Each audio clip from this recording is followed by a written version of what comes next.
Back in Pittsburgh, ready to start the game. Who's in, who's out tonight? For more on that, to the field we go, and Andrea Kramer. Andrea. Well, Al, offensive line issues for both teams. Patriots guard Stephen Neal out. Dan Connolly starts in his place. Pittsburgh unveils its fourth different starting offensive line combination tonight, including a new left side. Tackle Max Starks out for the season with a neck. Guard Chris Kimiatu out tonight with a knee. In their place, Jonathan Scott and Ramon Foster making his first start of the season. Now, Ben Roethlisberger called having two new guys on his blind side a big deal. But offensive coordinator Bruce Arians said, whoever they have in there, it changes nothing that we do. And Al, linebacker James Harrison showed up on the injury report yesterday with back spasms. Mike Tomlin told me he's fine, no limitations. All right, thank you, Andrea. Tonight's matchup, of course, two teams not in the same division, but they might as well be with this rivalry. Tom Brady, Ben Roethlisberger. 3 rings for Tom, 01, 03, 04, and then Roethlisberger following the 05 and 08 seasons. This is the first time in a quarter century since 1985 you've had a game featuring quarterbacks with multiple Super Bowl rings. Plunkett against Montana back in 85. Shane Graham, and he's a story. Steven Gostowski is on injured reserve, their kicker. So Graham, the one-time Bengal who kicked in one game for the Giants this year, he'll be their place kicker, they hope, for the rest of the year. They signed him this week. Gostowski was a good kickoff man. Now, what about Graham? Pretty good beginning. To the goal line it goes. Emmanuel Sanders, a rookie out of SMU, brings it back to the 26-yard line. Let's take a look at the Steelers offense. Ben Roethlisberger, Miami University. Rashard Mendenhall, Illinois. Hines Ward, Georgia. Mike Wallace, Old Perry Walker High School. Heath Miller, Virginia. Matt Spaeth, Minnesota. Jonathan Scott, Texas. Ramon Foster, Tennessee. Marquise Pouncey, Florida. Trey Essex, Northwestern. Flozo Adams, Michigan State. Adams, the longtime Cowboy. Patriots won the toss tonight, elected to defer, so they put their defense out on the field first with those 4 rookies in the starting lineup. Rashard Mendenhall is the running back, and they start on the ground over right guard. A gain of just 2. Ron Brace making the stop. So Ben Roethlisberger out of Miami of Ohio, picked in the first round in 04, wins the Super Bowl after his 2nd season, wins the Super Bowl after his 5th season, and right now, as you saw his numbers, 3-1 on the win-loss ledger in the last 4 games, and again matched up with Tom Brady warming up on the Patriots sideline. 2nd down, 7 from just outside the 28-yard line. 5 receivers. Roethlisberger out of the gun and has that knocked down at the line of scrimmage, and that was Gary Guyton, number 59, the inside linebacker, to swat it down. 3rd and 7. Well, you would expect they're going to test the left side, but here they're going to come with a blitz over here on the right side of the Pittsburgh Steelers offense, where their offensive line is intact. Guyton gets his hands up, and that's a good start, because now the Patriots get a chance to get into some of their gimmick defenses after stopping the run, which was a major issue for them last week against the Cleveland Browns. 3rd and 7. Mewelde Moore is their 3rd down back. He's in the backfield flanking Roethlisberger. He had a concussion last week, but passed all of the tests. And in the game here tonight, play clock all the way down to 0 as Ben throws over the middle, and that one gets swatted down by Kyle Arrington. So a very good opening defensive series for the Patriots after deferring, and Pittsburgh to punt. Well, this time they are going to test that left side. They're all going to come from this way over here, and a pretty nice job in the back end by Kyle Arrington covering up Mike Wallace one-on-one. That's not bad for a guy you pick up off the waiver wire. He's been pretty good. Daniel Sepulveda, the left-footed kicker, sending it Julian Edelman's way. He calls for a fair catch at the 31-yard line, and that's where Brady will go to work for the first time tonight as we take a look at the New England starters. Tom Brady, Michigan. Danny Woodhead, Chadron State College. Wes Welker, Texas Tech. Brandon Tate, North Carolina. Deion Branch, Louisville. Algie Crumpler, North Carolina. Matt Light, Purdue University. Logan Mankins, Fresno State. Dan Copen, Boston College. Dan Connolly, Southeast Missouri. Sebastian Ballmer, University of Houston. For Mankins, the outstanding left guard, contract dispute had him out until last week, so he makes his second start of the season. Then Jarvis Green Ellis gets the start at running back. And they begin with a pass that is caught by Rob Gronkowski, a rookie out of Arizona. So for Tom Brady, 11th year in the league, and you all know the story. Picked well down in the draft in 2000, took over when Drew Bledsoe got hurt in 01, led him to the Super Bowl, had that knee injury on opening day 2 years ago.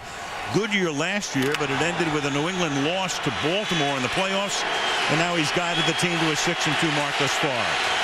Harrison is there. Andrea talked about the back spasms. Woodhead is now in the backfield with Brady. 2nd and 4, and they send Woodhead out. And Brady, good pocket, throws, and it's caught, and that'll be a first down. Algie Crumpler making the catch. Let's take a look at the Pittsburgh defense. Ziggy Hood, Missouri. Casey Hampton, Texas. Nick Eason, Clemson University. Lamar Woodley, University of Michigan. James Ferrier, Virginia. Lawrence Timmons, Florida State. James Harrison, Kent State. Brian McFadden, Florida State. Troy Polamalu, University of Southern California. Ryan Clark, LSU. IT Swagger University.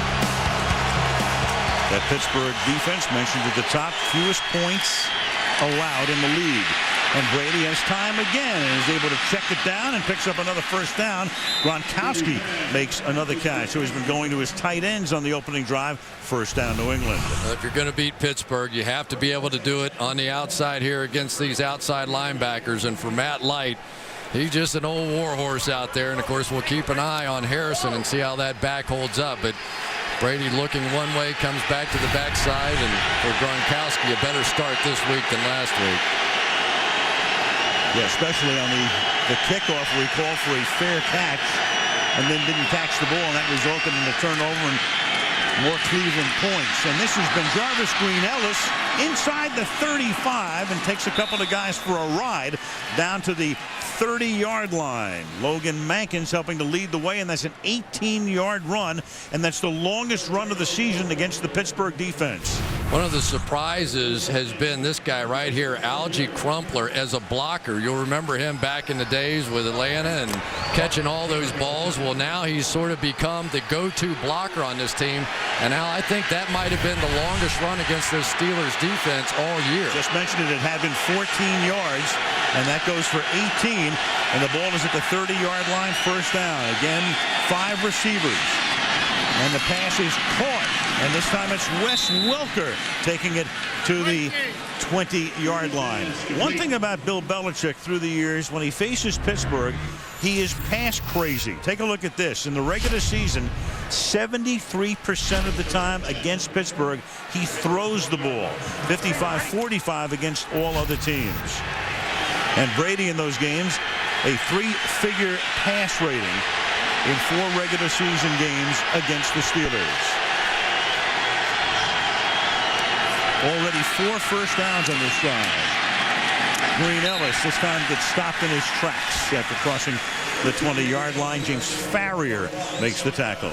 Well, the one thing that Belichick always does is he comes out and he's going to check you out defensively, how you're going to play. And I was wondering, would he play this thing with a lot of wide receivers spread around? But really, he has played the entire drive thus far with 2 tight ends in the game, which gives him some options as far as blocking those outside linebackers. And yet they've still been able to get out on the pass routes and make some plays. They go with 3 tight ends here, so all kinds of disparate formations here. 5 wide, 3 tight ends on the first drive, doing a great job mixing it up. And over the middle again, and that pass this time is dropped. It's incomplete. He had Green Ellis over the middle, and it will be 3rd down and 9.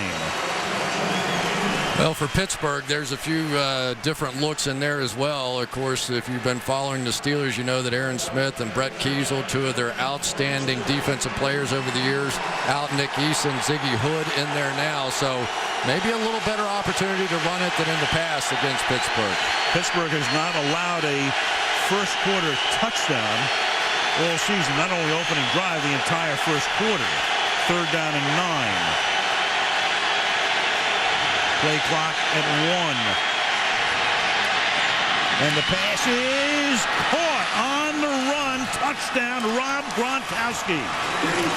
19 yards, and what an opening drive for the New England Patriots. Tom Brady on the drive, 5 out of 6 for 52 yards and this touchdown. It looks like a blitz over here, but they back out. Just a 3-man rush and a tight end working against the nickel back on the outside, William Gay. And Gronkowski is making amends for what was a very poor game a week ago, making big plays on that drive. And coming home to do it, spent his senior year in high school here in Pittsburgh at Woodland Hills High School, and the extra point by the newly signed Shane Graham is good. Opening drive for New England, next to perfect. 7-0.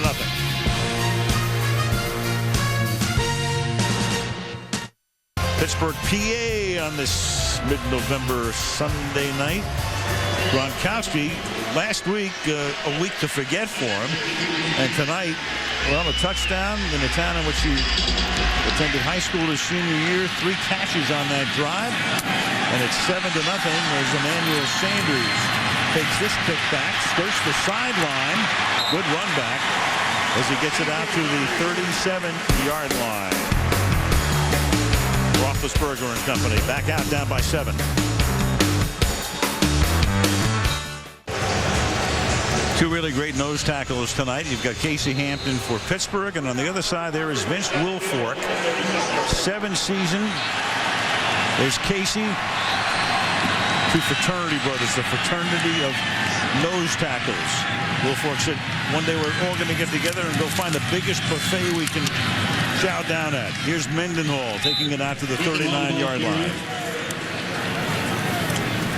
I tell you, it's kind of interesting. Typically, Wilfork plays right over the center. Here you can see he's a little bit in this gap right there. And they were talking defensively after the way they got gouged a week ago by the Cleveland Browns. They might do a few things with Wilfork tonight to try and help those linebackers get covered up and allow them to run a little bit more. Seemed like the Browns were able to get up on Jared Mayo in particular a week ago. There he is again. Yeah, Peyton Hillis had a phenomenal day, and they rushed for over 200 yards total. And that is Gerard Mayo, who's really become the star of this defense in his 3rd year out of Tennessee, #1 draft choice in 08, in the backfield for the tackle. Well, you see what happens here. You go there to make the block, and then you come off the backside, and that's what they were talking about. Typically, it's Brandon Spikes who ends up doing more blitzing. He did a lot of it last week against Cleveland. Already, we're seeing a different look this week with Mayo now coming off the offset nose. 3rd and 10. This is the second drive for the Steelers. They were 3 and out in the first. Moore, per usual, in the game on 3rd down. And he stays in the block, and Roethlisberger has time and finds his man, Heath Miller, the tight end, for Pittsburgh's initial first down of the game, and across the 50 to the 47 of New England. Well, they had 3 wide receivers going the other way, and the coverage just leaned that way, and there was nobody left backside for Heath Miller, who is really the go-to guy out here. So many times when you look at the statistics and the numbers, when they throw to Heath Miller, almost off the chart. He always seems to make a play. 1st and 10. Catching a few less balls this year, perhaps, because they're keeping him in to block more with the shuffling that's going on up front. And that pass is out too far with a flag thrown. Hines Ward, the intended receiver. Carl Cheffers is the referee, and this first time we'll have Carl check in tonight. Holding, number 79, offense, 10-yard penalty, 1st down. It's the right guard, Trey Essex. Kind of one of the last healthy bodies out here, along with Marquise Pouncey. There we go, right here. Let's take a look. Working against Mike Wright, I believe, and just sort of slung him to the ground once they grabbed the back of the shoulder pads.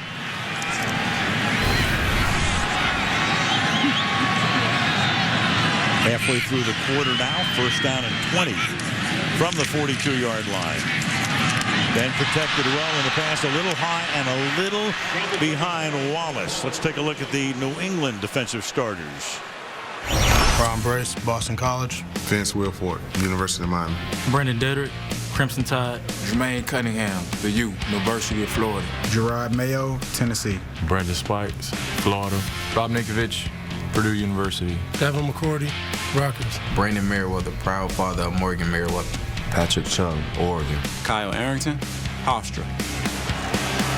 Matt Patricia there, listed as the linebackers coach. Calls in the defenses, calls him into Gerard Mayo, who's in there in almost every situation. Second down and 20, and Roethlisberger will go to the ground. And that's Gary Guyton, who earlier swatted down a pass, getting Roethlisberger down. And normally Ben's about as easy to get to the ground as an apartment building. Here's Mayo going to come from right here, and he's really, or Gary Guyton's going to come from right there, and he's just in a read blitz situation. He had the back, he had Mendenhall, but then he saw Mendenhall block, and he said, okay, fine, I'll just go get me a sack. He's really in coverage, but the minute Mendenhall just sat there and looked like he was going to block, there was no reason to cover him. 3rd and 30 now. They have to get to the 38-yard line of the Patriots. And Roethlisberger has time. Going to his left, and he is in the grasp. Sheffers comes in and signals a sack at that point. Sean Crable and Mike Wright had him in a vice. And what a defensive series for the Patriots. Again, well, one of the things that the Patriots were talking about was when you get a shot at Ben, you have to hit him and wrap him up. A lot of defenses make the mistake because he sticks that ball out there trying to go after the ball and he makes you miss. They didn't want to do that. They just wanted to hit him. So on 4th and 37, Sepulveda's kick is fielded at the 26. There's a flag down. Edelman will bring it back out to the 38-yard line. And somebody got downfield too quickly.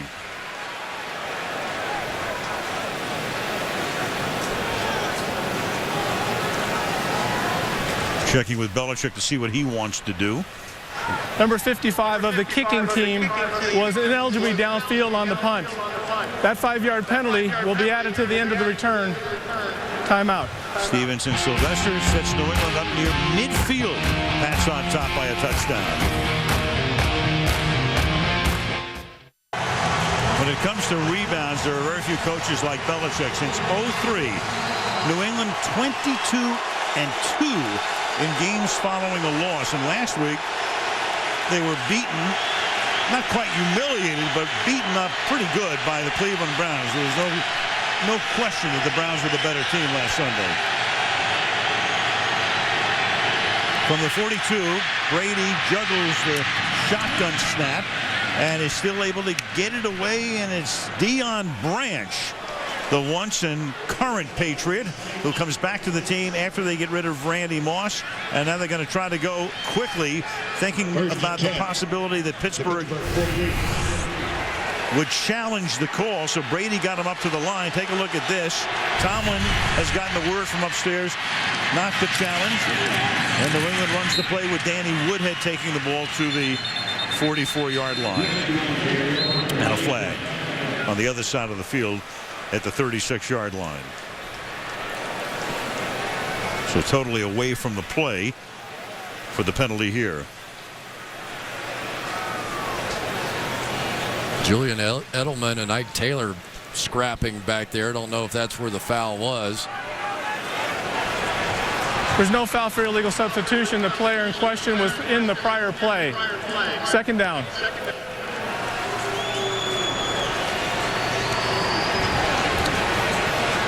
Troy Polamalu, and I'm sure we will hear from him before the night is done, before too long, in fact. It's amazing. Already 8 years in the league. You know, you think of him as still a young guy. Pittsburgh with that very veteran defense. Brandon Tate is the guy in motion. 2nd and 5. Brady, play action, buys time. Wide open again. Deion Branch to the 26-yard line, and then the ball comes loose at the end of the play. And the question is, was it down at the 25-yard line. And again, now New England's getting up to the line of scrimmage to make sure that there's no challenge here. Here's Branch going down, and the ball pops out after he's down. Clearly. 26-yard line again. Rushing to the line, the Patriots on 1st and 10 with under 5 minutes to play in the quarter. 2 fakes, and then a screen is set up, but Pittsburgh reads that very nicely, and Green Ellis is tackled after he makes the catch. Woodley was there. Pretty good stuff on the outside by Lamar Woodley right here. He's out there really getting blocked on the play. It looked like he was going to be out of it, managed to shed one, shed another, then go underneath and make that one. So these outside linebackers, they're going to be a force on every play. A lot of razzle-dazzle, but at the end of the night, it's a 1-yard gain, 2nd and 9.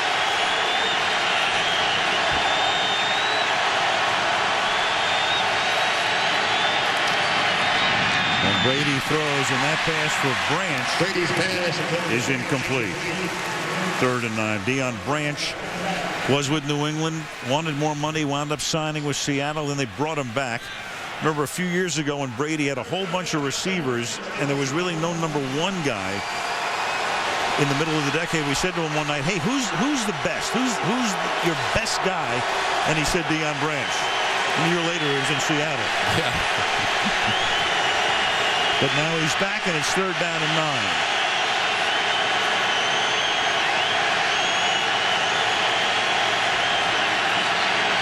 Steelers come. Brady gets it away. Welcome makes the catch and picks up a 1st down. William Gay finally forcing him out of bounds, but they convert on 3rd and 9. Well, anytime you have a 5'7" back in the backfield, it's always a little bit risky, but watch the blitz pick up here. This guy's a pretty amazing guy. Danny Woodhead, a very fast player, but just like 5'7", and you look at him and you go, there's no way he could block one of these Steelers linebackers, and yet he's been doing it all year. 1st and 10. Green Ellis. You look at that New England running game, Chris, and Maroney was their leading ball carrier last year. They traded him to Denver week 2. Kevin Falk was on injured reserve after the 2nd week of the season. And then you had, as Dick LeBeau and his run defense right now, which has been very, very proficient, has watched New England march down the field. Fred Taylor's been on the team, of course, since last year, and then this season hurt his toe, hasn't played in a long time. So Woodhead and Green Ellis have done the heavy lifting. 2nd down and 8. Brady to his left. Throws, and again he goes to the tight end, Gronkowski, with a flag down. Gronkowski, for the moment, comes close to picking up the 1st down. But personal foul, chop block, number 42, offense, 15-yard penalty. Repeat 2nd down. It's the running back, Green Ellis. You know, this is a hustle play. Matt Light was trying to block down. Last second, he tries to come back and make a block. But BenJarvus Green Ellis doesn't know that, and so he's going to cut this linebacker. That's what he does. But once Matt Light puts his hands on him, you can no longer cut that backer, and that's the reason for the penalty.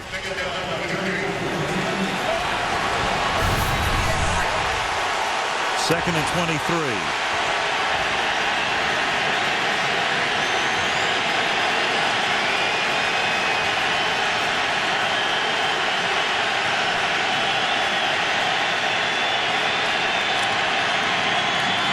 Hand the ball off to Woodhead, who started the season with the Jets. He takes it to the 23-yard line, and Lamar Woodley is there for the tackle. 3rd down and 19 now.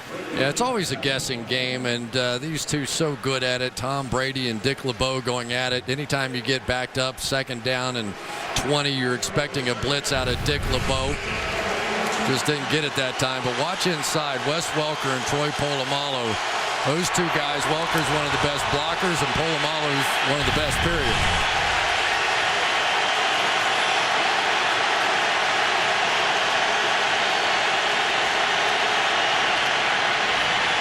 Third and a mile, and Brady's Slipping away and throws, and on the move, Woodhead will take it down to the 12 to make it a lot easier for Graham to try to kick this field goal. So the new unit coming in right here, you've got a new place kicker. You have a new snapper, Matt Petula. You've got a rookie holder in Zoltan Mesko, even though Petula and Graham have played together before. But there it is. It's the first game the three of them have played together here. Clearly Graham signed this week. Obviously he's new, and we'll see about a 31-yard field goal in one of the toughest places to kick field goals in the National Football League. But right now only a light breeze, and Graham's kick is good. 1:03 remaining in the opening quarter. New England off to a hot start. 10-0. Cruising down the Allegheny. Good guess. No, I recognize that bridge. Okay, that's the bridge that goes from downtown over to where the stadiums are. Monaca Hill on the other side at the confluence of the Ohio. 5-yard line. Emmanuel Sanders. Upended at the 31-yard line by Devin McCourty. Ben and the boys down by 10, late first. Mike Tomlin often has a great description of things. The other day he said, you know what, we're an emotional bunch. The Patriots are a cerebral bunch. They'll wait for us to implode. They're flatliners. So we thought we'd give you a little EKG matchup as you look at the two guys. I don't know. So far the Steelers have been the flatliners out there. They don't have anything to show for anything on offense so far. All New England in the first quarter. Mwelde Moore is going to start this series on first down as the running back from the 31-yard line. And they give the ball to Moore. A couple of yards over the right side. Gary Guyton is there to make the tackle. It was interesting talking to Ben Roethlisberger before this game. He said, I put on the tape of the Patriots, and we're so used to playing against all those great players on the defense over there. And he said, my first thought was, who are these guys? He recognized a couple of them, but not very many. Changing the tempo. Roethlisberger goes without a huddle here on 2nd down and 7. 165.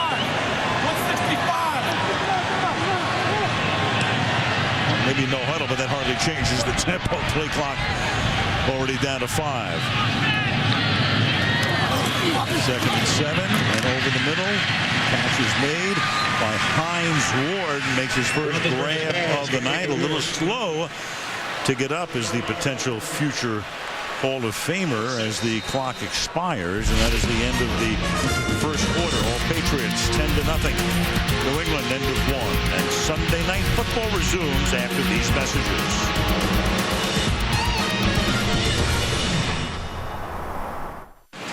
Al Michaels, Chris Collinsworth, Andrea Kramer back in Pittsburgh, and that's a sight no Steeler fan wants to see. Ward on the bench because of this hit from Sanders coming in helmet to helmet.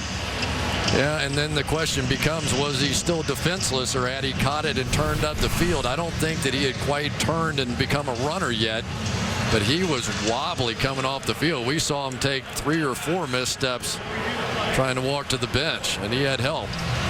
He needed assistance. There it is, all the way to the bench. Wobble there.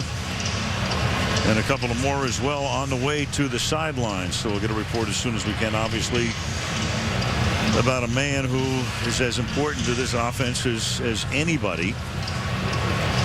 And New England, meanwhile, will now challenge the play at the end of the quarter as to whether Ward even caught the ball to make it what would be a 3rd down and 2. So they're looking at this now. Is Carl Cheffers under the hood? You watch the hit. Now the ball's going to come loose. And did he make the catch? Did he have possession before he goes to the ground? Was he going to the ground in the process of making the catch? If that were the case, he would have to maintain possession all the way through. There's definitely a little movement there. I would say the ball is out if they considered that going to the ground in the process of the catch. That's probably the decision that has to be made, and the only one, really. Check out Ward shaking his leg on the sideline. Tell you what, the Patriots came out smoking tonight, didn't they? One more. I would say that he was going to the ground in the process of making that catch, and then it looked like the ball did hit the ground. I would say probably incomplete. What do you think? The ball is coming out as he's going to the ground. If I had a guess here, I would say they're going to say this is not a catch. Well, I tell you, it's always dangerous anytime a Bill Belichick coach team plays the way they did a week ago in Cleveland. That one was not good from any category. Offensively, defensively, they got physically handled in that one. And they have come out ready to play here tonight. The knee's down, but if he's going to the ground in the process of the catch, it wouldn't matter that the knee was down. You would have to maintain control all the way throughout that catch. Close enough that Jeffers is taking about as long a look as is legal right now. It's either going to be 3rd and 2 if it's a completed pass, or 3rd and 7, so it's a 5-yard differential. Dr. Joseph Maroon is the Steeler neurologist. That is Dr. Maroon, who's checking out Ward. One of the very best and foremost authorities, and if I'm not mistaken, I think he's doing the surgery on Max Starks here as well. Here comes Jeffers. Finally. It's a long review.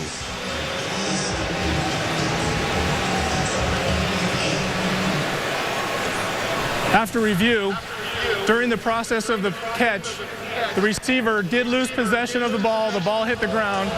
It is an incomplete pass.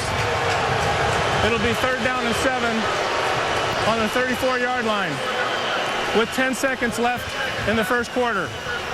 New England will not be charged with a timeout. Insult to injury. So we go back in time, but Pittsburgh's going to let the clock run out, and they'll start the second quarter with a 3rd down and 7.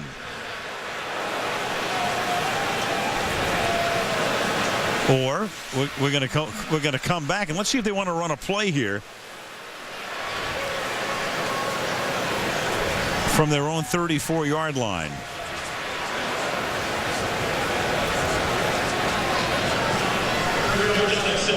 Well, 3rd and 7, and actually with an incomplete pass, that's going to stop the clock. So he puts the 10 seconds back on the clock, and they will have to run a play here.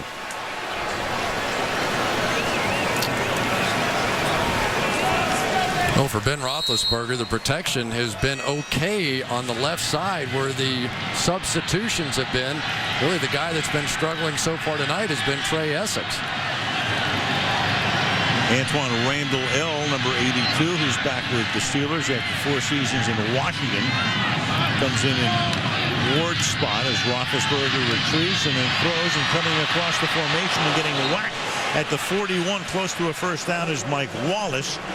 Patrick Chung makes the tackle. That will end the first quarter with the score 10-0 New England. What a shot.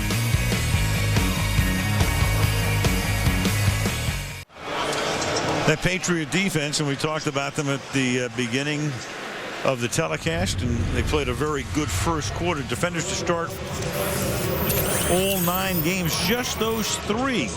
The veterans Wilfork and Mayo, and then the rookie McCourty, and tied with the Falcons for the fewest starters in every game this season. 25.5, Belichick's youngest defense in his 16 seasons as a head coach. That would be 5 in Cleveland in the early 90s, and now since 2000 in New England. Quick update on Hines Ward. Let's go to Andrea. Well, Al, after team neurologist Dr. Joseph Maroon examined Hines Ward, there was a lot of discussion amongst the other doctors and the trainer. The Steelers are calling it a neck injury. His return is questionable, and they will continue to evaluate him. 21-yard line. All right, thank you, Andrea. If it was deemed a concussion, he'd have to sit out. First and 10, the ball is at the 41. They ended the first quarter with a measurement as we went to commercial, and they just did pick up the first down. And now Moore will take the ball up to the 44-yard line. That's a gain of 3. One of the things that the Steelers were a little concerned about was the fact that they thought that New England might pick up on the fact that they were running right a lot. They really have been running behind Flozell Adams and Trey Essex, and we've begun to see New England's defense now overshift that way just a bit to try and take away that run. Second down and 7.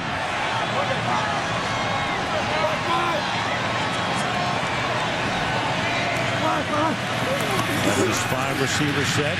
Pressure put on by New England, so the pass has gotten away quickly.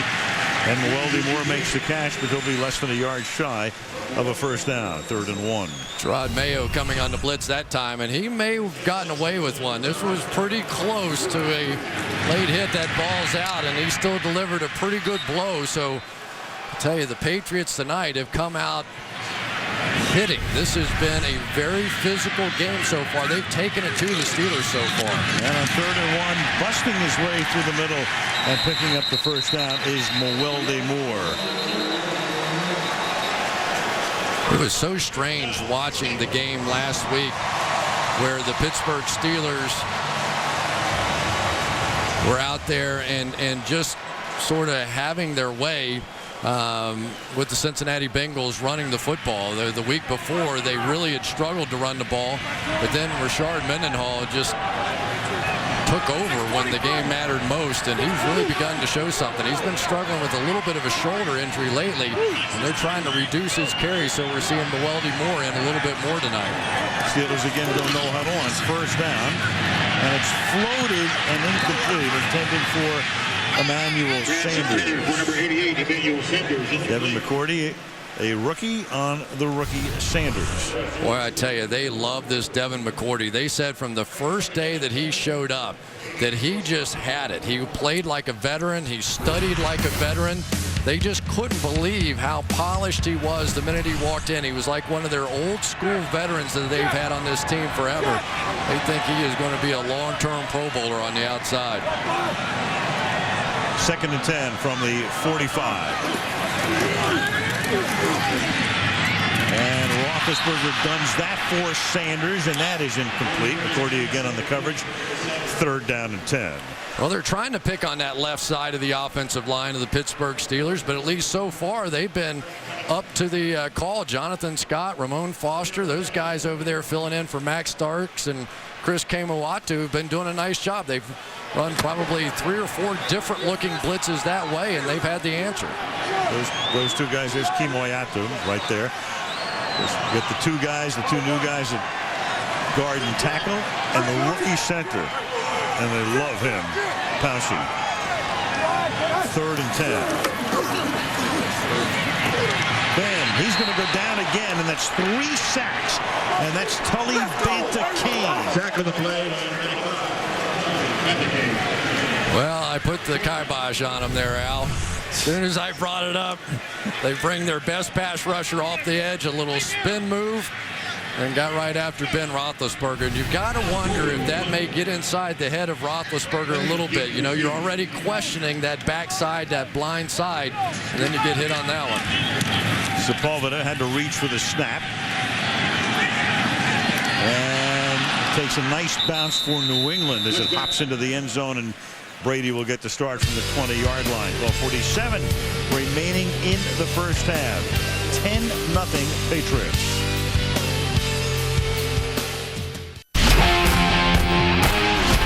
And the pass is caught. Opening drive for New England, next to perfect. This is Sunday night. Opening drive, touchdown. They added a field goal. They have the ball now. New England's first 2 drives. 8 plays, 70 yards, and a TD. 10 plays, 46 yards, and a field goal. Brady is 10 out of 12 for 103. To the air on first down off the play fake. And another completion that's caught by Deion Branch for a gain of 9. Well, if you're a young quarterback, I don't know of anybody that has the mechanics that Tom Brady has. It's almost flawless. Straight over the top. He tucks that left elbow in, rips that left hip around to get the power out of it. The footwork, you can see, really not much of a step at all. He's just able to pivot those hips and get it out, and more often than not, it kind of looks like this. Small windows, doesn't matter. He can get it in there. Second and a short one. Look at that time off the fake. And then the pass is right there and caught at the 50-yard line by Wes Welker. And into Pittsburgh territory. And almost everything Welker has caught this season has been underneath. The spot of his reception is about 3.5 yards per catch on average. And this time he gets well downfield and picks up the first down on a 26-yard gain. Yeah, that average just went up, didn't it? A lot. And that was great protection that time on the part of this offensive line. The Steelers choosing to go with a 3-man rush there, and Brady said, fine, I'm just going to wait for my guy to get downfield.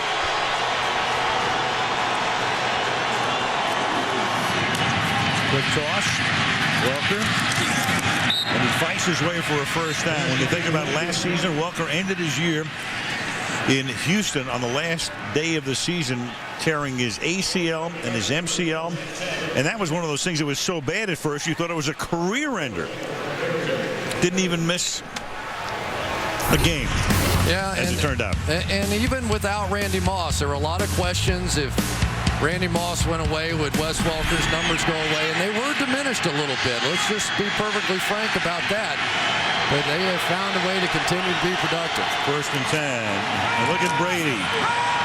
So calmly, so casually, so coolly, and then has it knocked away in the end zone.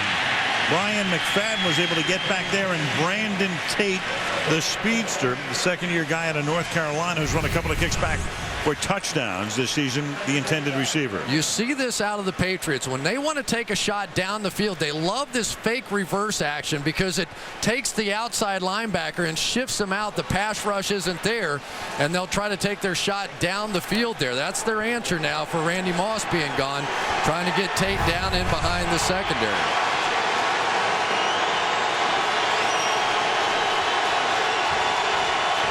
16 of the 21 plays have been passes, and you got a flag thrown here before the snap. And a little scuffle on the near side in front of the Pittsburgh bench.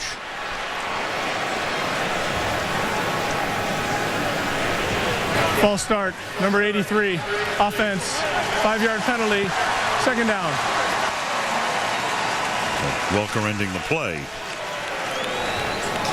I tell you, this one's gone pretty much according to script so far for Bill Belichick. I'm sure he wanted to come out here and establish that they could throw the ball, really have had that one good run, but that's basically been it thus far. Not as if Pittsburgh didn't know it, too. You just look at the history, and we talked about it at the top of the show. A few years ago, Brady threw 29 consecutive passes in a game against Pittsburgh, and in another game earlier in the decade, he threw 25 consecutive passes. Yeah, Tom Brady, why not? Second and 15. Fake inside given, and the pass is incomplete. Aaron Hernandez, another rookie tight end out of Florida. I say another because Gronkowski has already scored a touchdown tonight. You've got Algie Crumpler, so they are well stocked at that position. And the guy who caught a touchdown pass in Cleveland last week, incomplete, close to being behind the line of scrimmage. Well, we got a pretty good mark there with that line, and I do think it went forward barely, so it was not a fumble. Good call by the officials. Third down and 15 now. Steelers come up to show blitz, and then Brady just steps forward. See if he gets him out of that call. They just rushed 4, and Brady throws, and it's swatted away, incomplete. You had Welker and Hernandez both in the same neighborhood. Fourth down. Well, we talked about it the last time we did the Steelers, but this Lawrence Timmons has really begun to show he is maybe the best complete linebacker. Watch this coverage here. against Hernandez and just knocks that thing out of there in the last second. His ability to blitz, to play the run, and to get down the field covering these tight ends has made him awfully tough. Zoltan Mesko, a rookie, played his college ball in Michigan, sends that one that bounces at the 5 and cannot be saved before it gets into the end zone. Pittsburgh will set up at the 20-yard line when we come back. 10.5 to the half. 10-0 New England. That Pittsburgh offense, 18 plays, 18 yards. Roethlisberger has 3 completions. 3 out of 9, and he's also been sacked 3 times. So as many sacks as completions. It's 10-0 as they start this drive from the 20-yard line. Trying to get something going. They start with a swing pass to Mendenhall, and that's a 7-yard gain. Tackled there by Patrick Chung. And Al, if the Pittsburgh Steelers are not going to be able to run the football, and they have not yet, they're in big trouble. This is a slow-footed offensive line.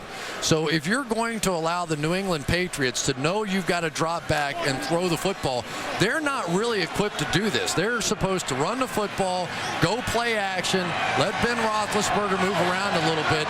This game is playing out all the Patriots' way so far. As the Steelers have since time immemorial. Mendenhall, and he's going to get stopped 2 yards shy of the first down. Rob Ninkovich, outside linebacker, makes the stop. You know, we're so used to seeing this Patriots defense with so many great players. You know, Richard Seymour and Jarvis Green and Ty Warren on the outside. And now they've got some new defensive ends in there, brand new outside linebackers, a rookie Jermaine Cunningham, Rob Ninkovich over there. So if you're going to get to this Patriots team, you better get to them early, because you've got to believe under Belichick they're going to get better and better as the season goes along. 3rd down 6 from the 24-yard line. Isaac Redmond comes into the game now. In the backfield, he, like Moore, had a concussion last week. Checked out all right this week. Roethlisberger stepping up. He's going to run for it and picks up a first down out to the 37-yard line. Steelers looking for a spark on offense, and that may have been the spark. Yeah, it really was. And watch Marquise Pouncey here right in the middle. Stay with this stunt. Move his feet. Get him walled off. And then Roethlisberger, as he's done so many times in his career, jump-starting this offense. They needed a play, and he just gave them one. At the 36 now.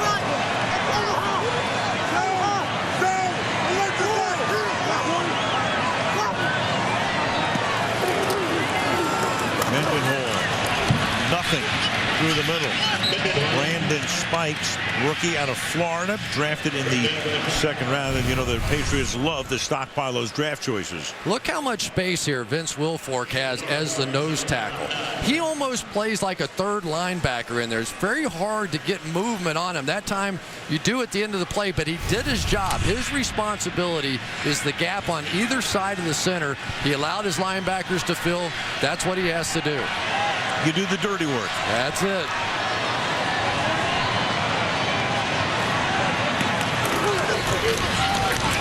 Oh, good move by Mendenhall to slip a tackle, and another good move to turn this into a long game all the way to the 30-yard line. Devin McCourty had him, and then he didn't. Well, there came a blitz off the corner, and it didn't get there. There was a great block, and I couldn't see who that was on the outside, but the corner basically had contained, and when the block was had on McCourty on the outside, it enabled Mendenhall to do this. What a lateral step that was. Not too bad afterwards either. Good job by Heath Miller down the field, too. It's 34 yards. For number 34, the ball's at the 29-yard line. Play action. Ben avoids a 4th sack. Throws, and it's caught at the 11-yard line by Heath Miller. And it's everything that Roethlisberger does. He keeps extending the play year after year, and of course the receivers keep moving around and try to get free. Vintage Ben Roethlisberger here. Ninkovich has him dead. Roethlisberger makes a miss, finds his man Heath Miller, and it's the one thing that Bill Belichick was concerned about, was the ability of these receivers during these scramble drills to find the holes. He and Hines Ward make play after play down the field. They are just so good at that. At the 12, Mendenhall to the 8. You know, if there are a couple of things that Roethlisberger really excels at, one is play action. The other is outside the pocket. So that was perfect right there. He doesn't use play action all that much, but when he does, he's tremendous.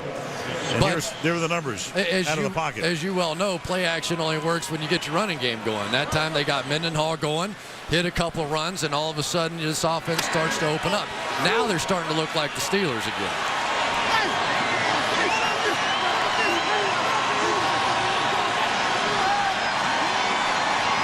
Five and a half left in the half. 2nd down and 7.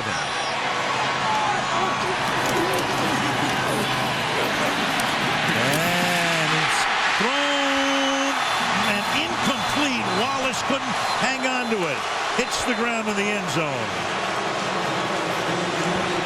Wallace trying to sell the case. Tomlin looking if there's a challenge on the replay. I doubt it. Here's Mike Wallace, and remember, this is when Hines Ward is so valuable. He's so good down here making these tough catches. Perfectly thrown football, and Mike Wallace just cannot hang on to it. Ball coming out, never had control. Merriweather and Arrington on the coverage. 3rd down. 3rd and 7 at the 8-yard line, and Roethlisberger will take a timeout here. 10-0 Patriots in Pittsburgh. Watching Hines Ward here in the past few minutes, it looks like he's been lobbying to try to get back into the game. They called it a neck injury, no further update.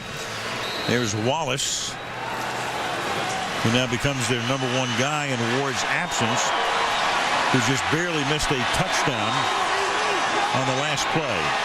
Couldn't control it as it went to the ground in the end zone. So now 3rd down and 7 from the 8 after the Pittsburgh timeout. Patriots are coming. It's a fade, and it's incomplete, and it's a flag. But the flag is all the way on the other side of the field, away from the action at the 9-yard line. Offside, number 96, defense lined up in the neutral zone. 5-yard penalty, half the distance to the goal. 3rd down. The rookie Jermaine Cunningham. There's Jermaine Cunningham, and you can see his hand right there across that red line, which is the line of scrimmage. Well, that's a tough break for a rookie right there. Can't afford to give the Pittsburgh Steelers too many opportunities on 3rd down. Half the distance, takes the ball to the 4-yard line. 3rd and 3. Sanders and Randall L. top of the screen. Miller comes in motion. Wallace at the bottom. Roethlisberger buying time. Throws, and it's juggled and incomplete in the end zone for Antoine Randall L. Patrick Chung with the coverage on the play. So Ben sliding to his left, and they'll have to settle for a Reed field goal attempt. Tell you what, Patrick Chung's having a pretty good game so far here, and Randall L., this is drop number 2. Ben Roethlisberger did his job. Chung may have gotten a little bit of the jersey right there, but the catch was just missed. 2 great opportunities for the Steelers and 2 drops. 22-yard field goal for Jeff Reed. Daniel Sepulveda is the holder.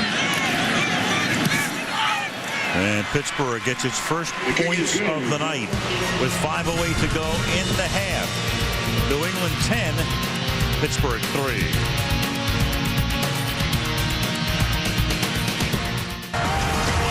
Pittsburgh, Bill Belichick coaching them up. He's been coaching that defense hard, hasn't he? So many young players over there, and it's just been, nobody's called it a rebuilding process, but in any other organization, that's exactly what it is. You start 4 rookies, that's rebuilding. Or retooling. Yeah. Sounds less insidious. Reed's kickoff to Tate. And Brandon, of the 2 kickoff returns for touchdowns this season, gets pinned along the sideline. after a short run back. Sunday Night Football being brought to you by Citizen, fueled by light. It never needs a battery. Unstoppable by BMW, the ultimate driving machine. By DirecTV, if you call yourself a sports fan, you got to get DirecTV. And by Sprint, the Now Network. It's alumni weekend for the Steelers here in Pittsburgh, much like in Green Bay. Love bringing the guys back, and the guys love coming back. So Mel Blount before the game, by the way, sends his best to you. Yeah, he used to give me his best all the time. Yes, I know he did. From the 23-yard line, that's caught by Danny Woodhead, and Woodhead tries to burrow his way for a first down, but he's a little bit short. Tom Brady has barely been touched tonight. Not barely. Hasn't been. Hasn't been touched yet. And there's the difference. That's really been the difference in the ball game thus far. Of course, Roethlisberger, we all know he can escape and make plays and do all those things, but you have those 0 goose eggs for Tom Brady, you're in trouble, even without Randy Moss. And the uniform would reflect it. Pristine.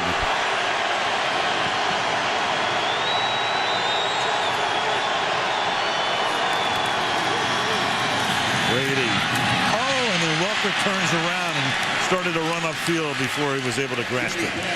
Second down. Yeah, Wes Welker, he remembers one Ryan Clark from a few years back. It was Ryan Clark who almost decapitated him on one.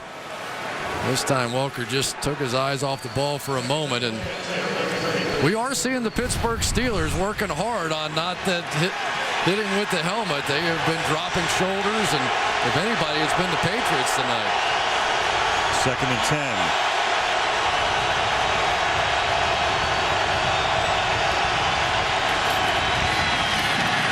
And Brady throws that one to the right side, and Welker again makes the catch, this time at the 39-yard line. And of course our guys in the truck have this one. Got Wes Welker. Remember this one? I don't even have to say a word.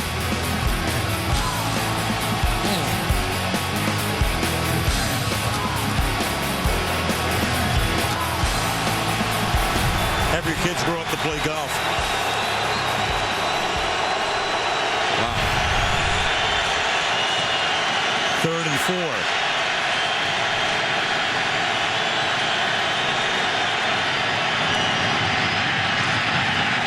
Over the 42-yard line goes Danny Woodhead, and he will be a yard or so short of the first down. Yeah, that's a rare time that I've seen Danny Woodhead do one dance too many. I thought he had a chance to stick that one in there. He is such a physical runner for a little guy. He typically gains that final yard or two that he needs. He tried a little jump cut and got caught.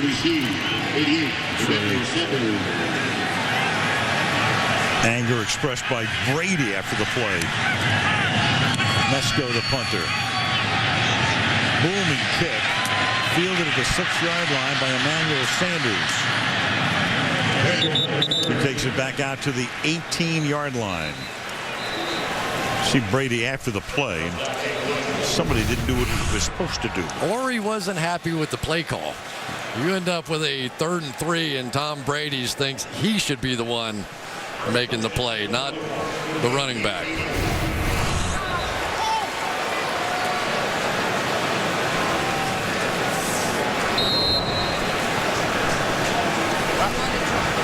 "11 years in the league. You think he's still into it?" You know what he was telling us last night that I think he's just saying there? You have to be perfect on every play against this team. You make one mistake and you cannot beat the Pittsburgh Steelers. From the 18-yard line on first down. Moeldy Moore. 3-yard game. McCourty making the stop. I tell you, the one guy that I didn't know that much about, I know a lot about Tom Brady and Wes Welker, but Patrick Chung has really been a physical presence on the field tonight for the Patriots. He's been out a couple of weeks with a knee injury, but just his physical presence on the field is giving them a little Polamalu feel back there. We had a whole season in that Monday night game at Miami. 2nd down and 6. Flag is thrown. Moore across the 25-yard line. And you got a false start coming up here. And that was And Patrick down Chung. again. Yeah, coming all the way across the backside there to make that tackle.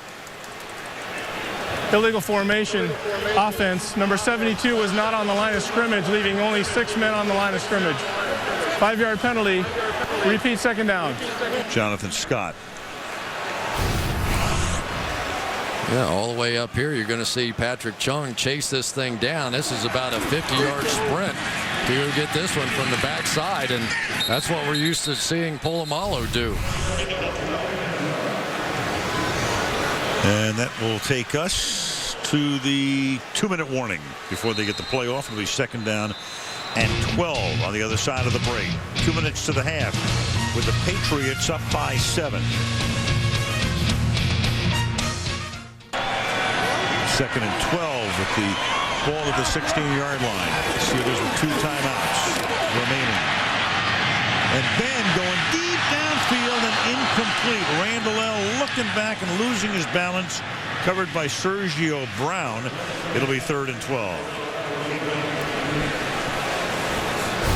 Well, Antoine Randall there, they're going to take a shot. And really, this is not a bad play here, because the one thing you're concerned about now is don't give up an interception. If that ball is thrown out a little bit farther in front, might have had a chance. And on the backside, Ramon Foster made a real saving block on the outside. He saw that safety blitz coming and protected his quarterback. Ben was about to take a huge hit. From Chung. 3rd and 12. 3 receivers bump to the left.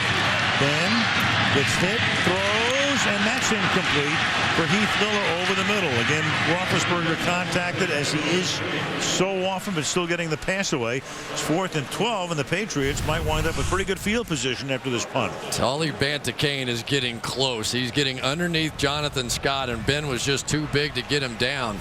I tell you, the one thing that the Patriots worked on in practice the other day was sticking with these receivers. They're anticipating that Ben's going to make people miss back there. Sepulveda his kick. Edelman back to receive it, and he will call for the fair catch and then lets it bounce, and it takes a sideways bounce, and a flag is thrown at the 44-yard line. And the official with no hat on means that somebody stepped out of bounds and was the first to touch it, is my guess.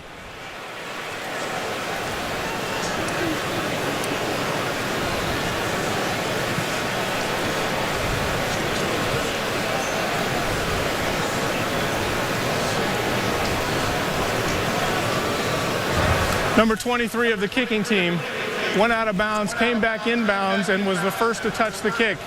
That's illegal touching on the kicking team. 5-yard penalty will be assessed at the end of the return. First down, New England. Exactly. That's Keenan Lewis to move the ball to the 49-yard line. Beautiful shots of downtown Pittsburgh. Aerial coverage tonight being brought to you by Geico.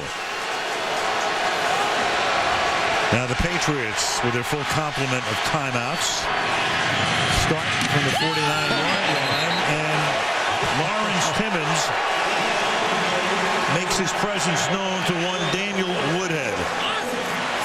Well, that time Timmons was on the end of the line of scrimmage and then moved back, and I think the Patriots offensive line just missed him. Logan Mankins, who just returned to the team, ran right by him. 2nd and 9.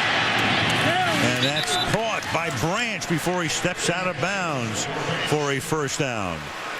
Boy, I tell you what, Tom Brady took a shot on his knee that time from James Harrison. That was a little scary looking inside move, and watch this, right on his knee, and that looked all too familiar for a moment. Right. Shot he took on opening day in 2008 from Bernard Pollard at that time of the Kansas City Chiefs. 1st and 10. And the 39 as he gets it away, and that's through the hands of Brandon Tate right there. Couldn't collect it. 2nd and 10. Well, if you want to give a guy a tough assignment, watch Danny Woodhead, about 200 pounds of him, working on the outside against James Harrison. Tough duty. Yeah, nothing like getting whacked by Timmons and then having to block Harrison. Yeah. 2nd and 10. And that's caught by Branch, and Branch will step out of bounds. Clock will stop at the 33-yard line. Yeah, I talked to Dick LeBeau about the no Randy Moss factor, and he said, Chris, I'd be lying to you if I said it wasn't a different defensive game plan with that guy out of there. He's one of the best deep threats ever, and you can see this defense shrinking in a little bit. 3rd down and 5 with 61 seconds to the half.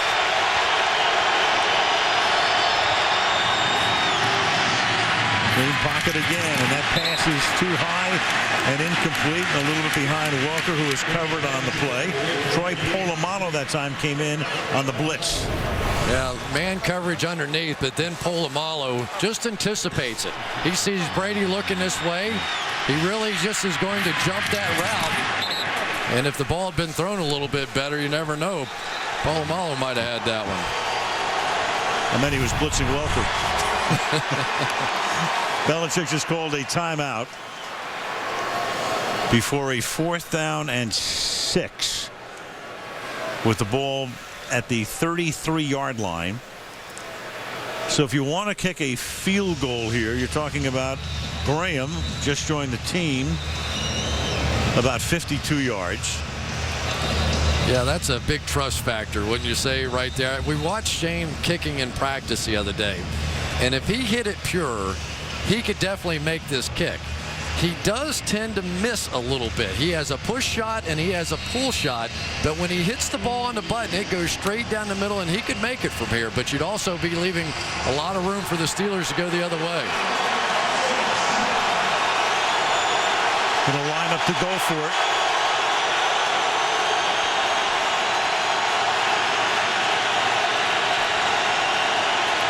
And Brady will fire over the middle, and that's caught, but the flag is thrown as Gronkowski, who scored the only touchdown in the game, makes the catch. Pass interference, number 87, offense. 10-yard penalty. Repeat 4th down. But he's able to get free because he pushed off. Yeah, working against Timmons down the field, and Gronkowski, you'll see the arms extend here on the end of this play. Just not going to be allowed to do that. Remember, there is an official watching every single eligible receiver out there, and in this league, you don't get away with that one. And now they'll punt with 49 seconds. Zoltan Mesko came to this country from Romania when he was 11 years old, played his college ball in Michigan, and was drafted in the 5th round by the Patriots last spring. Fair caught at the 14-yard line by Randall with 42 seconds remaining and 2 timeouts for Pittsburgh.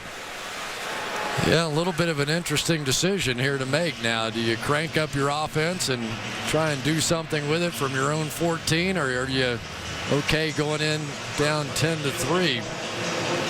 I'll tell you, the only issue that you probably have at this point is, do you trust this offensive line enough to drop back and throw the ball? And you're doing it without Hines Ward, who suffered what the Steelers are saying was a neck injury on a helmet-to-helmet hit in the first quarter, and has not been back to the game since. Screen draw, usually the call to open a series like this. Roethlisberger's going to go straight back and then flip it over the middle underneath. It's caught by Mewelde Moore. He gets it up to the 27-yard line, and Ben getting up there. First down. Now, Ben was going to spike it to kill the clock, but Mike Tomlin said, no. 30-second timeout. Costing us too much time. We're going to take a timeout right there.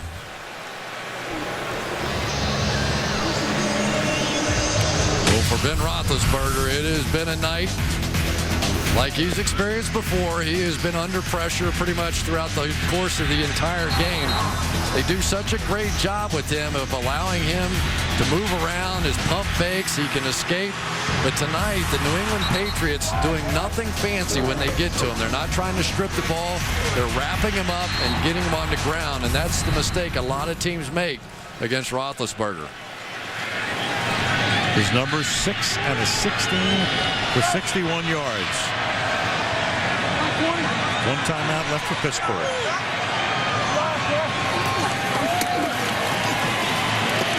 Four-man rush.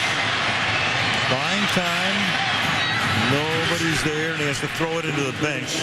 2nd down with 20 seconds remaining. Yep.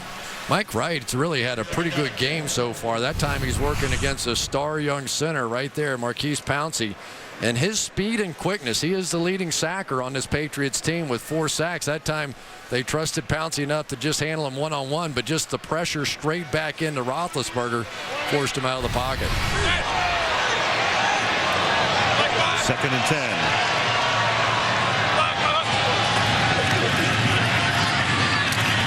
Ben dumps it for Moore. Again underneath. And Moore staying on his feet. Moore gets free down the sideline and goes out of bounds. That's all well and good, but it took a lot of time off the clock, and they're down to 8 seconds. Well, Jonathan Scott may have gotten away with a hold on that one on the backside against Tully Bantakane, but didn't see it.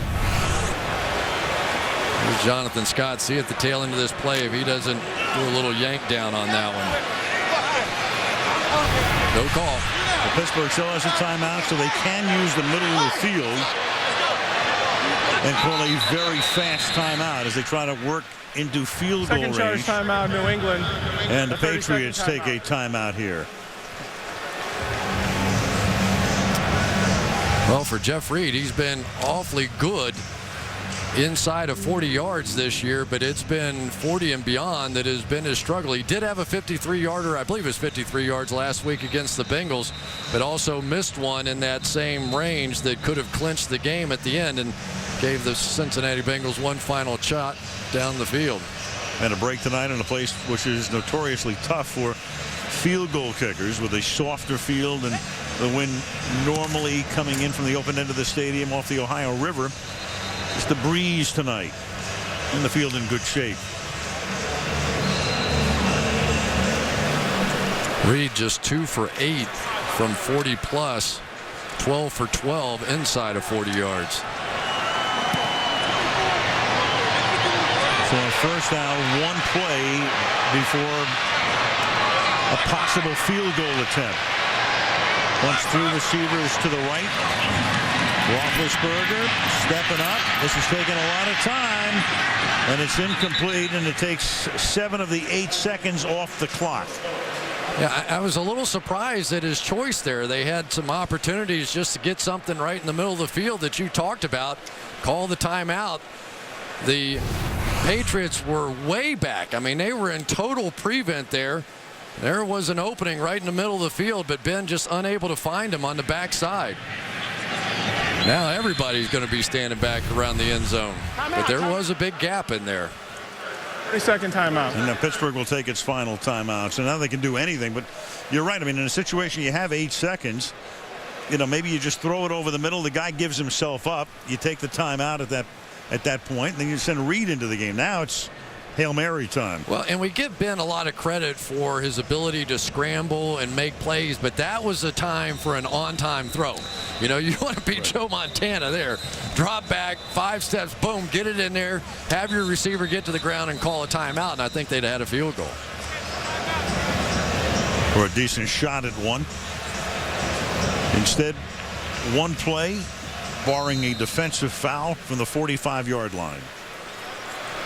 Well, and not a lot of really tall receivers on this Steelers football team, so you're going to see a tall one in the back. Aaron Hernandez, a tight end, is going to take his shot. The 21-year-old rookie out of Florida.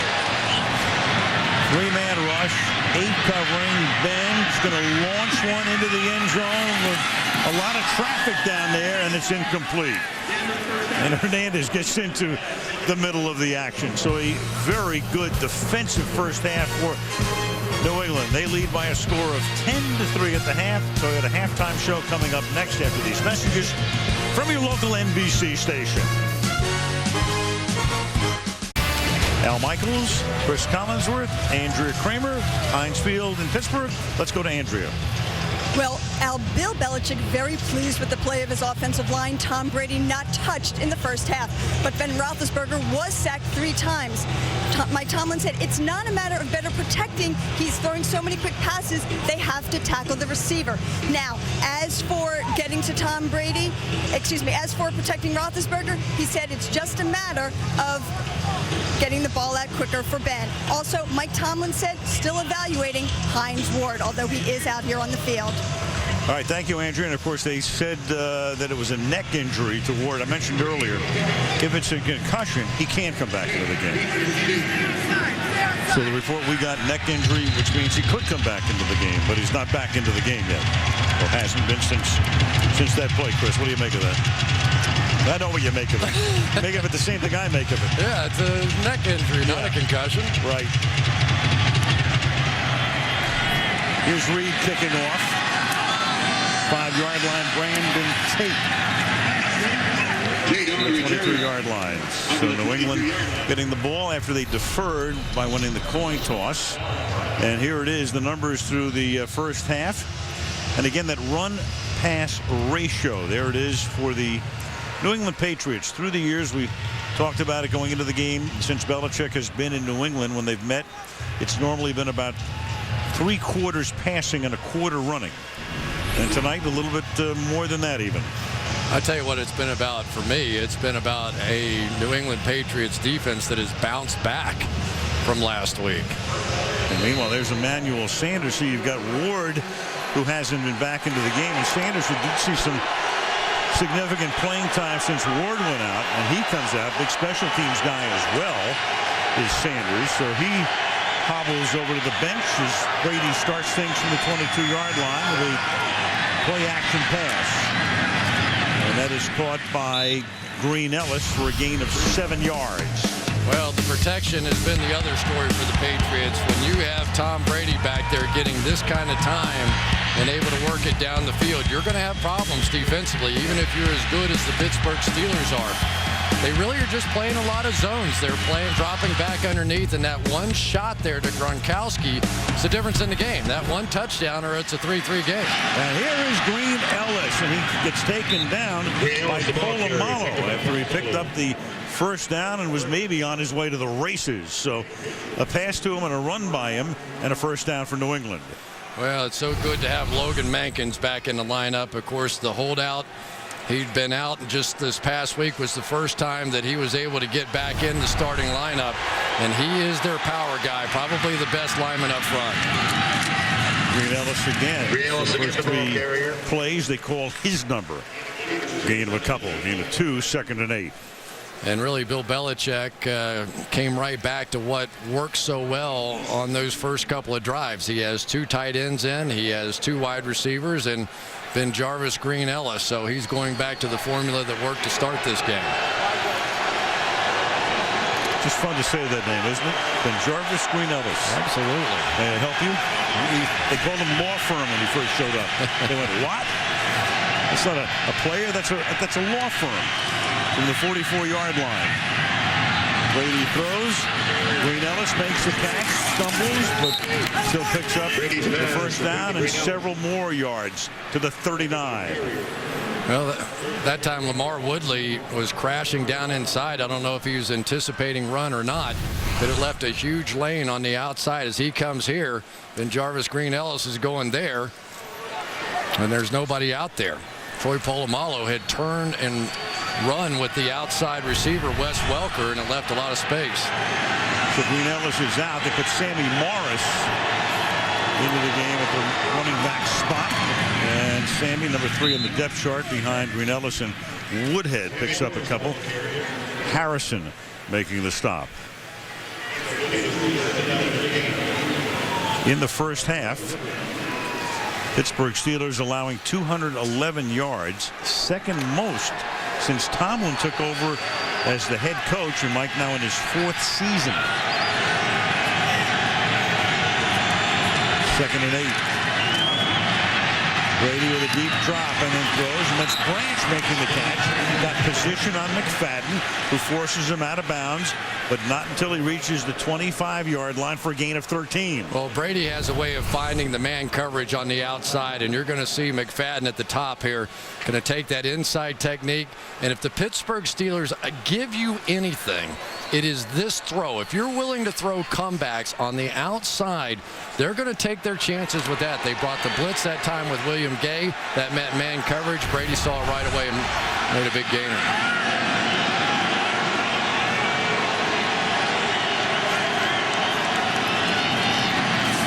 First down, Green Ellis puts his head down and gets the ball to the 23-yard line, where he's tackled by Chris Hoke.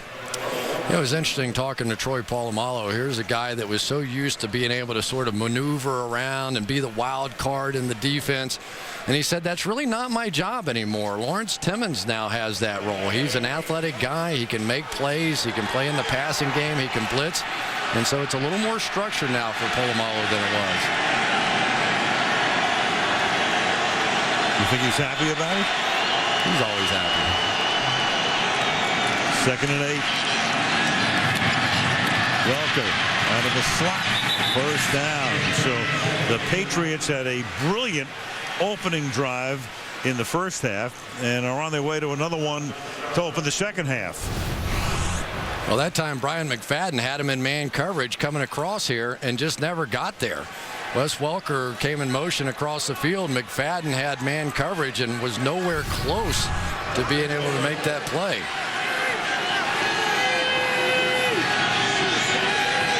First and goal. Moves with the ball right on the 10. Ooh. Green Ellis runs into Brady. That's the most contact Brady has had tonight. Green Ellis, gain of 1. Gain of 1. Yeah.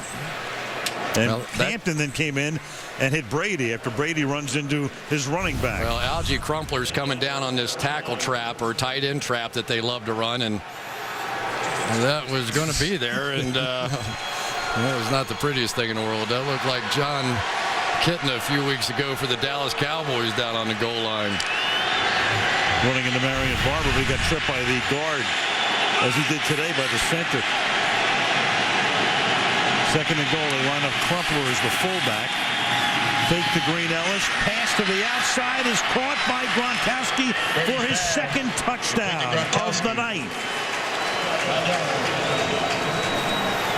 Well, William Gay is just going to get caught and fooled by the play action. He's in man coverage right back here.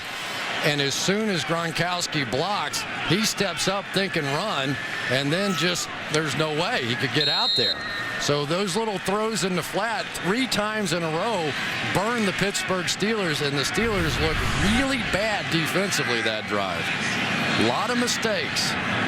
I think some great play calling tonight by the Patriots as well.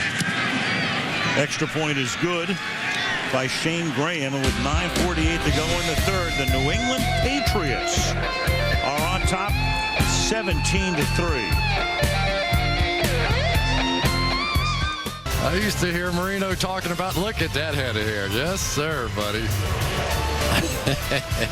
He talks about Central Catholic all the time. He stayed at home, and of course, you know the rest of the story after his spectacular college career in town and on to Miami. Sanders is going to run this one back and get taken down at the 29-yard line. Good tackle by Devin McCourty. Right there. So uphill battle right now for Roethlisberger, down by 14. Hines Ward doing everything to try to get back into the game. Neck injury hasn't played since the end of the first quarter. Had what would have been a catch overturned, and that could end his streak at 186 consecutive games with a catch, 3rd longest in the history of the league. But right now, bigger fish to fry for the Steelers as Mendenhall gets taken down along the sideline by Ninkovich. And let's go back to see how Hines Ward had to come out of the game. Yeah, initially it didn't look so much, but now you can see why the NFL legislates so hard against that helmet-to-helmet contact. Even a hit that initially you didn't even see the helmet-to-helmet knocks a player like Hines Ward out of the game. That was James Sanders on the hit. Ward off the bike and been down there trying to convince the medical staff to give him the green light. 2nd down and 7 from the 31. And a draw, but that was a badly developing play. Might have been nicely designed. That's Mike Wright who comes in there. Yeah, one of the problems when you run a little sneaky play like that is when you got a little sneaky defensive lineman going to come back and he just abuses Trey Essex on the play.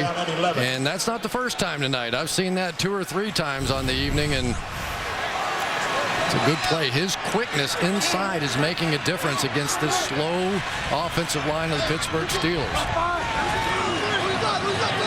3rd and 11. And Ben. And he's going to be in the grasp, and that will be a 4th sack of Roethlisberger tonight. They still can't get him down, but Sheffers comes in the grasp. Crowd boos. Mike Wright is in there to at least get a part of the sack. Yeah, watch Vince Wilfork come in, and then you're going to get Mike Wright around. You talk about Wilfork doing the dirty work. Here it is again. He takes 2. Ramon Foster unable to get off. And yet again, Ben goes down. This has been an impressive show tonight by this Patriots defense. Sepulveda.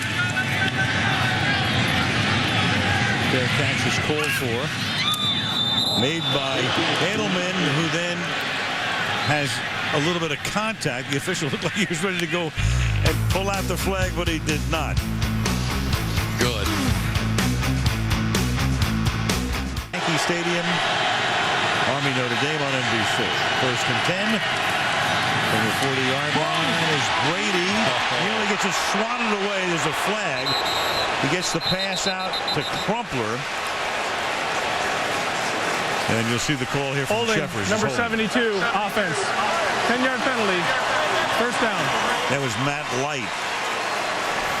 Yeah, he got his arm up around the head area and just hooked him a little bit. You'll see him, as Harrison can do. He's so low to the ground and has such a low center of gravity. A lot of those taller offensive tackles just can't slow him down. And I tell you, Harrison, I know his back was hurting him a little bit coming in. Looks like he may be loosening up here in the 2nd half. Still almost created a fumble. Yep. Halfway mark, 3rd quarter. 1st and 20.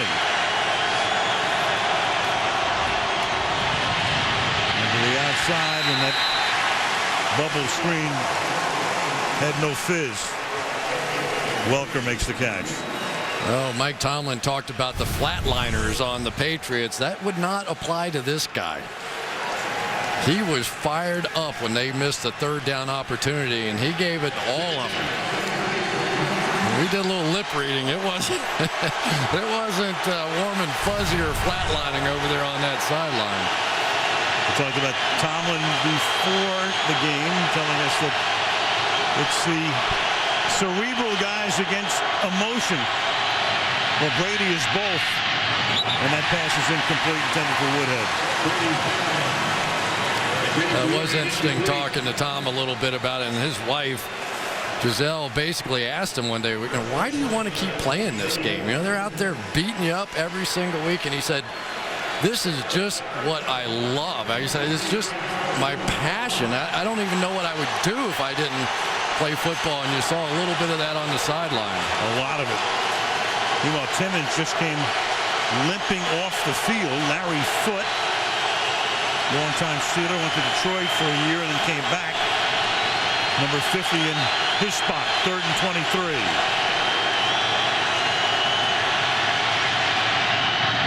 And Brady's pass is incomplete. Welker covered by William Gay. And in comes the punting unit on 4th and 23. And Al, I think that's probably the biggest difference that I see with this Patriots offense without Randy Moss. Teams much more willing to play man coverage against them now because they're not worried about that jump ball throw down the field to Moss, and they're getting these guys covered underneath. Zoltan Mesko. Punt fielded at the 22. The rookie Sanders back to the 34-yard line. See if the Steelers can generate something down by 14, mid-third.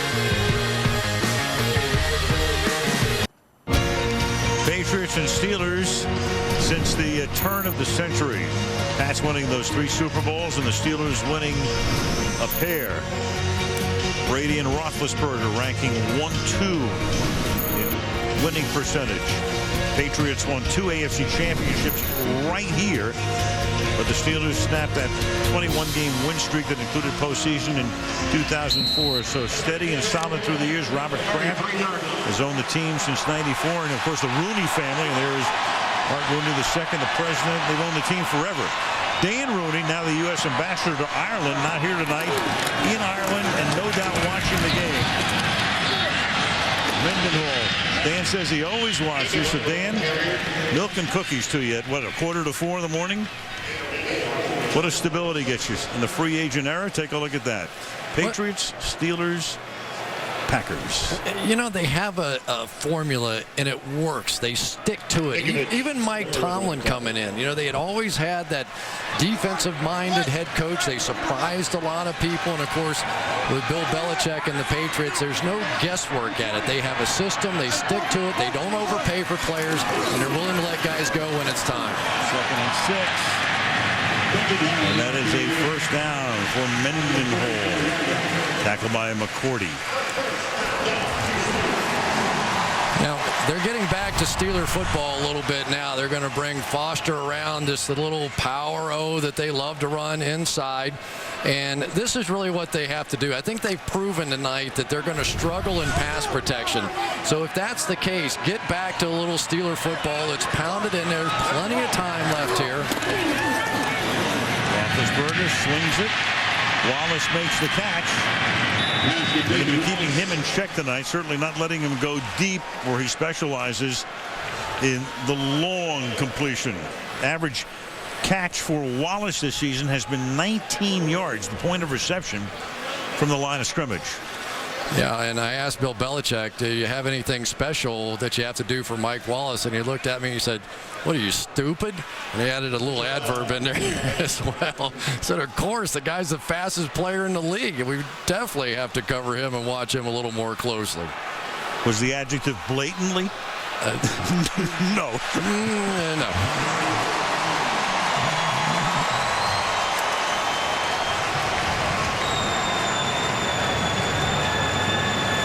I'll tell you, you can see the stamp now of Bill Belichick. Sometimes it happens, especially with a young team. They had won so many games in a row and started thinking that they were really something. And then the Cleveland Browns stomped on them. You know, Peyton Hillis, 184 yards rushing, 230 yards rushing as a team. And I think it gave Belichick a little opening to do some coaching this week, and maybe the Patriots defensive players finally started listening. 1st and 10 at the 46-yard line. Put a little time back on the clock after the measurement, and Ben going deep into double coverage. There's a bump and there's a flag. Wallace with Merriweather back there, and McCourty as well. And the 2 deep officials each throwing a flag. Well, this is what you do when you got a guy who runs like this.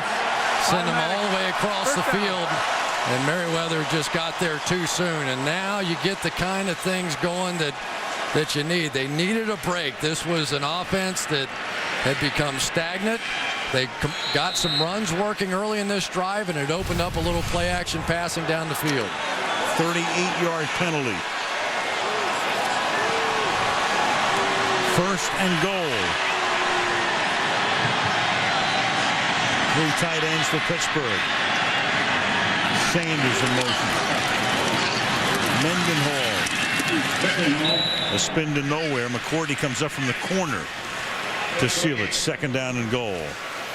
Yeah, there aren't many young cornerbacks in the league that understand the defense as well as Devin McCourty, and he just locked down that edge that time, played it perfectly. They've been much more disciplined tonight on their gap discipline, on their setting the edge on the outside. They didn't make the mistakes, the glaring mistakes that they made a week ago in Cleveland.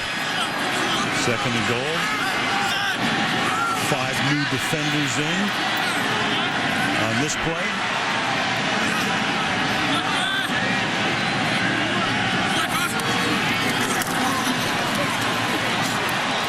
Ben moving away, throws, and it's incomplete. Miller could not one-hand it. Covered there by Guyton, setting up a 3rd down and goal.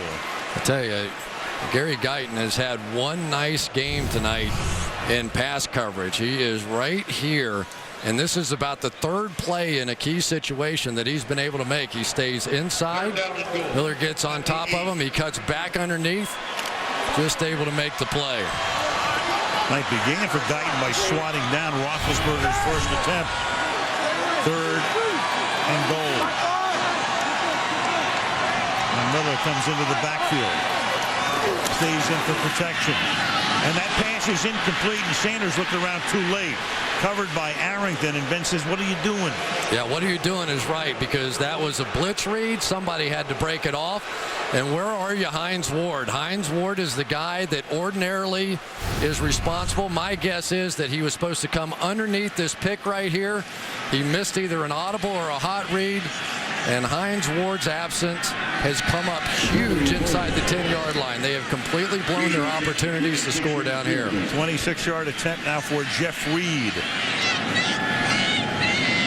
Sepulveda will hold it. And Reed with a low kick that is no good. A little chip shot. And that's the way that drive ends. With a shake of the head and a chorus and cascade of boos. 17-3 it remains.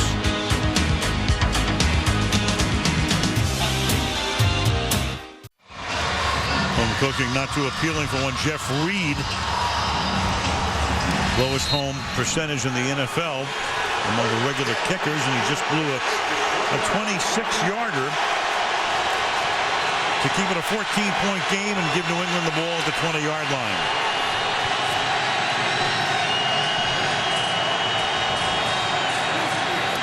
Brady. That's incomplete. Back to the missed field goal we go, and you have a sandwich that will do this from time to time, don't you? Yeah, you and I may not be experts on much, but hitting a fat wedge, that's exactly what happened. You can see his cleats dragging a good 6 inches behind the ball there, and it just never got anything on it. That ball probably wouldn't have traveled 25 or 30 yards and just didn't hit the sweet spot. His first miss from less than 40 this season. 2nd down 10.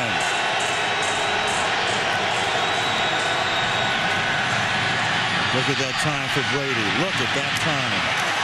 And it pays off with a pass right over the middle to Tate. Brandon Tate. Tackled finally at the 35-yard line. It's a gain of 45 yards. Well, that time the Steelers got caught coming up with Troy Polamalu, and Polamalu thought it was a run. They sneak in Tate in behind him, and that was the difference. If you can just sell that run fake, and I tell you, Tom Brady has been tough on that one tonight. It's 280 yards through the air for Brady tonight. You've got a false start here. False start, number 87, offense. 5-yard penalty, 1st down. Go back to that last play and take a look at Troy Polamalu. He's clearly guessing run, sneaking down in here, and then it's like, oops, there it goes. You see him sneak a peek on the backside, and no safety in the middle. Tough to keep up with that guy. And Brady's protection is just awesome. Welker over the middle to the 23-yard line. One of the things that has happened tonight is they basically have these great pass rushers going backwards. James Harrison and has just been dropping into coverage as much as anything else. There's Harrison dropping back, and all of a sudden number 92 at 240 pounds in a space of about 20 yards, not nearly as intimidating as he is coming in chasing Tom Brady. Green Ellis. And that's a gain of 7 yards before he's tackled by Ike Taylor. Well, I tell you what, Gronkowski has had a much better night tonight than what he has. And it's really easy to get hypnotized a little bit by Aaron Hernandez, the other tight end that was drafted this year as well. He's a much better receiver, really fluid athlete. But Gronkowski tonight has made the plays receiving and blocking on that one in particular. Brady coming close to the 300-yard mark. 36 passes tonight. A run again on second and short, and Green Ellis will make it first down and goal behind a block by Algie Crumpler. You're seeing it tonight, Al. That's exactly right. Algie Crumpler right there. And it's amazing that he's been able to make this sort of transformation. A receiving tight end for most of his career. And this year, when I put on the tape of last week's game and watched him block for the last couple weeks, I was just blown away. And so was Belichick. Belichick made him a captain because of that role. Caught by Branch. And Deion Branch is out of bounds.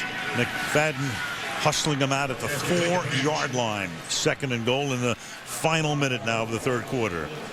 Yeah, and there was no doubt that Tom Brady wanted to start getting the ball back in the hands of the guys he considered to be his stars. Wes Welker and Deion Branch. He thought he got away from that a little bit over the last few weeks. He said, you know what, when we have a bad day, you go back to basics, and the basics of our passing game is get it to those two guys. Second down and goal.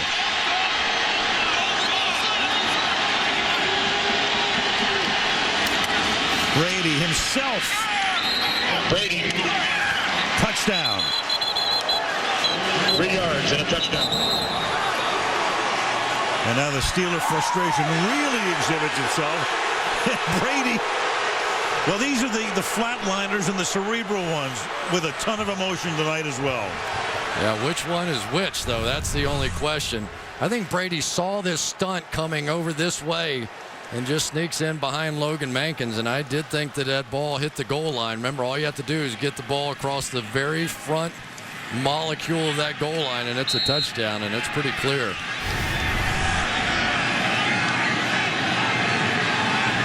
Graham now for the extra point.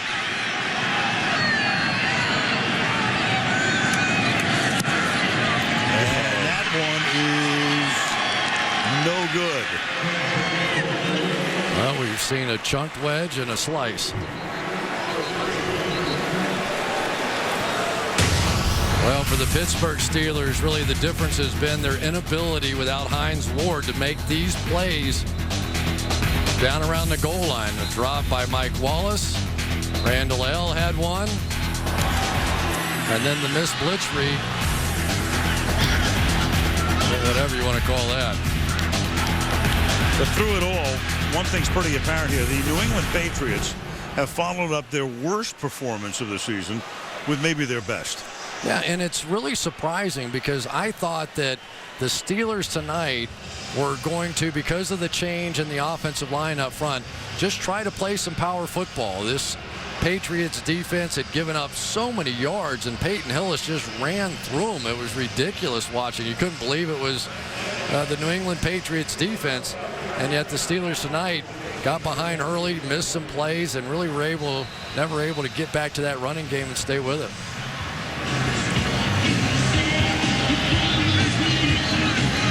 Point lead in the waning moments of the third quarter. Graham's kick is taken at the 7. Emmanuel Sanders. Tackles made by Kyle Arrington. Great special teams tackles tonight by the Patriots. And their secondary's been hitting all night long. And check out Tom Brady. There you go. Remember me? I'm the guy you can't beat. A couple of championship games here. Oh, they remember all right. Oh, yeah. Brady loves when the competition gets good and the games get big, and he has shown up huge here tonight. You know, it's an interesting thing of that 300-yard figure, which normally indicates, well, two things. There are two sides to that coin. You've either had a great night and you've really helped your team win, or You're just playing catch-up, and you're picking up a lot of yardage and garbage time. But that 26-4 record tells you a lot. Pass incomplete. In Brady's case, it's clearly a situation when he throws for 300, the team's having a great night, as is the case tonight. Yeah, there's no doubt, and we talked about it coming into this one, that if the Patriots are going to win, it was going to be because Tom Brady had a huge night, and there you go. Tom Brady had a huge night. Gerard Mayo put a lick on Roethlisberger on that last pass, 2nd down and 10.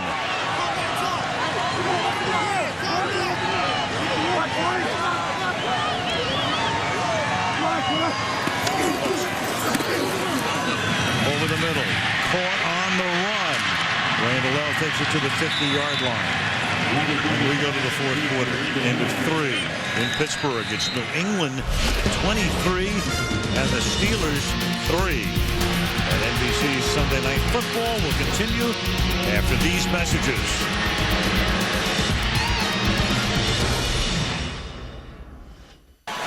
Now Michaels, Chris Collinsworth, Andrea Kramer, Heinz Field. Start the 4th quarter, 23-3 New England. First down for the Steelers at their own 49-yard line.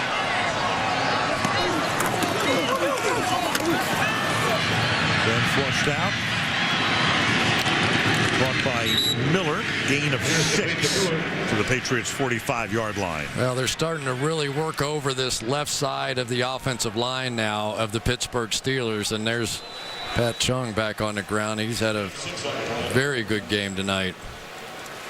But again, missing a couple of games. The last 2 with a knee injury and needs an injury timeout here. Hines Ward hasn't been in since he took a helmet-to-helmet hit at the end of the 1st quarter. They said it was a neck, but he hasn't been back in the game. So whatever the report is, it was enough that he was not cleared to come back in medically, and he's been on the sideline since the end of the 1st period. 2nd down and 4 now after Chung comes off the field under his own power, and Roethlisberger on 2nd and 4. Sprinting to his right, throwing on the run, and the catch is made along the sideline by Emmanuel Sanders. Yeah, the one thing that I think you have to be careful about doing is too many inside moves against Ben Roethlisberger. Once you open that gate on the outside, he is just deadly scrambling out, and especially scrambling to his right. That time Sean Crable tried an inside move and made it too easy for Ben.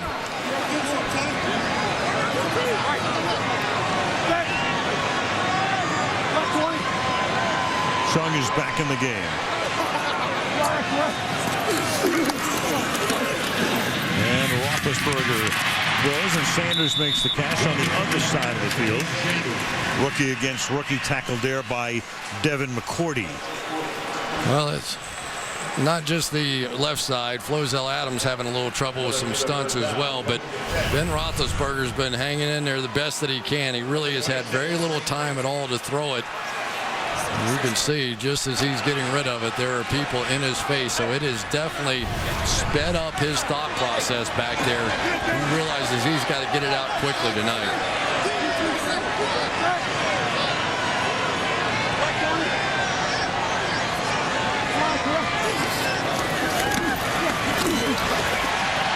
Under pressure. And with his right foot being held, he gets the pass away to Isaac Redmond. Near sack again, but Ben that time with Tully Banta-Cain coming in, and a penalty as well on the play. And it's, well, offsetting here. One's on Chung, the safety. One's on Jonathan Scott, the left tackle.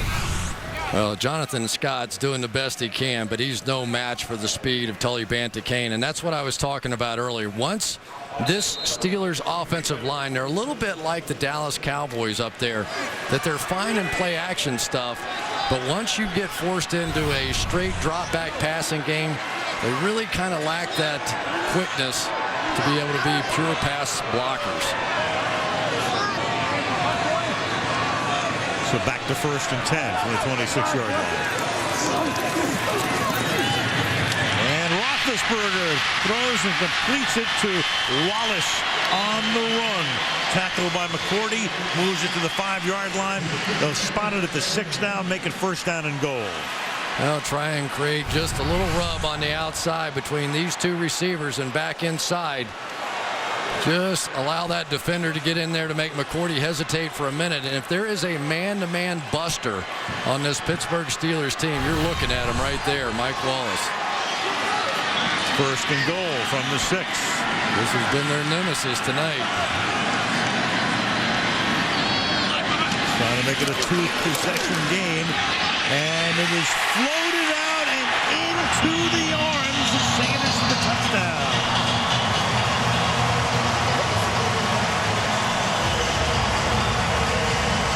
Well, the first question is, was it a clean catch?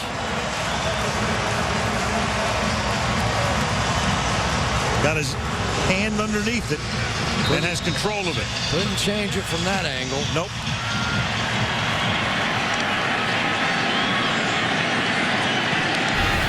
Wouldn't change it from that one either. Nope. Nice catch. They needed one. They needed one fast, and they got it. Got his arm and hand under the ball as he went to the ground. Here's Reed for the extra point, which is good. And he gets a Bronx cheer. About 300 miles west of the Bronx. 23-10, New England. Emmanuel Sanders with his first NFL touchdown to make it a 2-possession game. Numbers to the two guys. Brady having a tremendous night.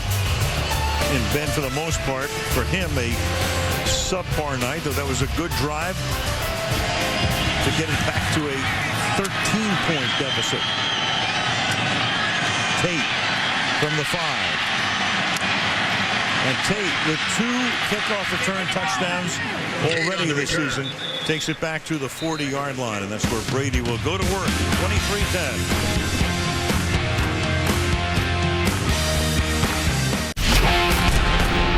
The Patriots tonight have come out hitting while they've taken it to the Steelers so far. This is Sunday night. Taking it to him most of the night. The Pittsburgh drive makes it a 23-10 game from the 40-yard line now. Brady will go to work from that spot. Green Ellis, another good run. Gain of 13 yards.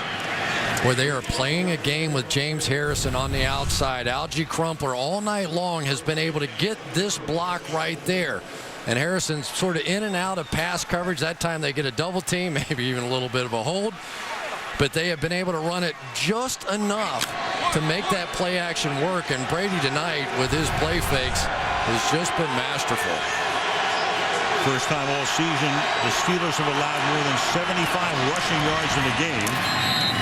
That's Green Ellis, and right now the total rush yardage for New England is 84. Coming into the game, New England against Pittsburgh allowing only 2.6 yards per rush, which is spectacular. And tonight, New England's averaging a tick under 5 yards per carry. Well, remember, no Brett Kiesel, no Aaron Smith. And this defense that didn't allow more than 17 points in the first 5 games, the last 4 all over 20. Lawrence Timmons still out, hobbled off the last series.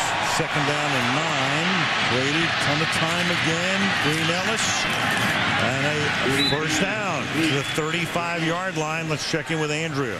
Well, Al, you mentioned Timmons, and here's the update. The trainers were working on him, massaging his right side. He has a hip injury, and they are calling his return questionable. There's his last play. That was the play on which he hurt himself, came off, and hasn't been back in. So that's why Foot's been seeing most of the action in that spot. And Larry Foote, not quite the pass defender that Timmons is. See if they start to pick on him a little bit. To the outside, that is incomplete. Branch, the intended receiver. But I tell you one thing that Larry Foote is, and he is the emotional leader. He is the guy that comes out of the locker room talking trash and getting these guys fired up. And the Steelers, to a man, talked about when he left via free agency how much they missed their emotional leader. Well, it's time for an emotional leader right now. They can't afford to give up any more points in this one.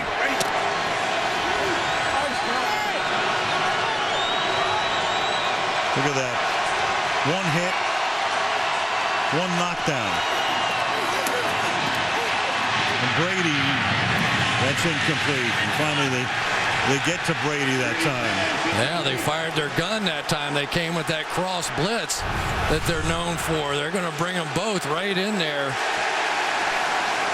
And I think they're going to get an intentional grounding out of it. Intentional grounding, number 12, offense, 10-yard penalty, lost it down, third down. In the pocket and throwing it away. And that is a big one there. So now it really opens up the playbook here. Got to be outside the pocket in order for it to be intentional grounding. He was clearly inside. And there it is, not a receiver in sight. Ball back to the Steelers 45-yard line. Third down and 20.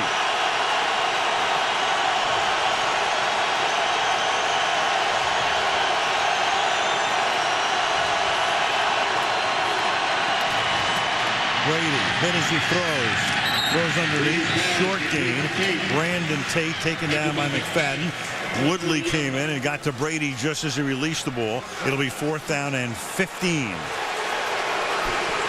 Yeah, in almost every big down situation, the Steelers have been willing to play man-to-man coverage against these Patriots receivers, and that's something I think that Tom Brady's going to have to deal with for the rest of the season without Moss.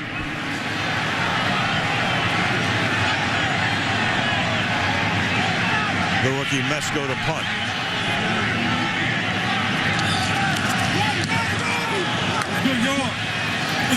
Floating kick. Fair caught by Randall L. at the 11-yard line. 9:12 left, fourth quarter in Pittsburgh. 23-10, Patriots.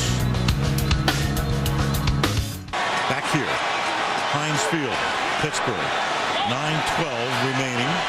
13-point differential. Noeldi Moore in the backfield with Roethlisberger on first down. And Ben gets it off to the near side where Wallace makes the catch. And enough for a first down and an 11-yard gain.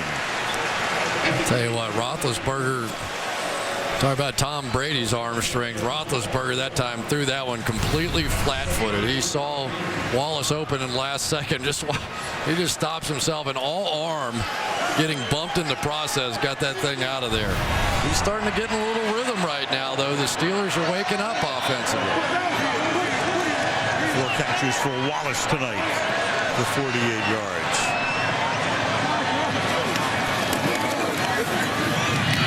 And that pass is deflected and intercepted by James Sanders. And Sanders will roll all the way to the end zone for a New England touchdown. So just when the Steelers do start to get it rolling after the last drive and a good beginning to this one, a deflected pass, a pick, and a 31-yard interception return. Right back here, going to end up running a slant, and this ball is well behind Antoine Randall. Came out, allowed Pat Chung to get his hands on it, and then it was pretty easy for Sanders from there.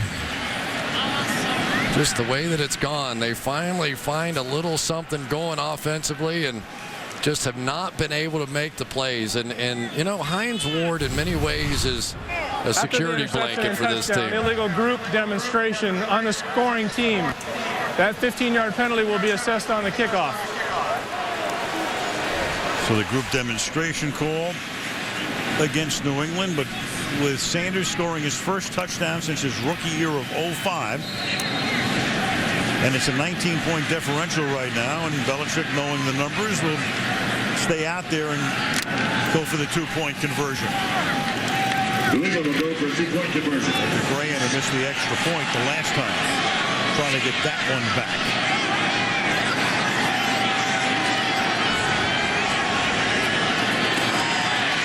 Brady, and the pressure's on, and the conversion attempt is incomplete as Tom winds up on his seat.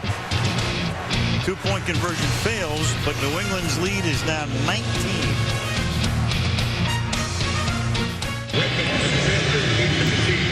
After the penalty, the kick will come from the 15-yard line off the foot of Graham. From the 21-yard line, Sanders. And Emmanuel Sanders, who scored the Pittsburgh touchdown tonight, takes the ball out to midfield. That Patriot defense really stepping it up. Yeah, after one of the worst performances I've seen out of them all year, they started dialing up blitzes like this. Little stunts inside. Guyton coming through and making the play. Had the Reed blitz called. Mendenhall blocks. Here comes Guyton again.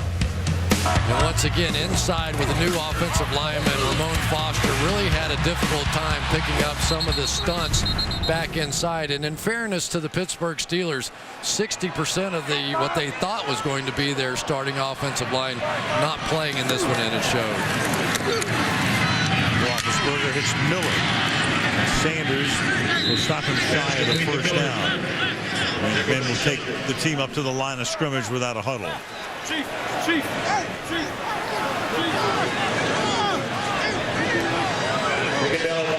Second and 1 from the 44.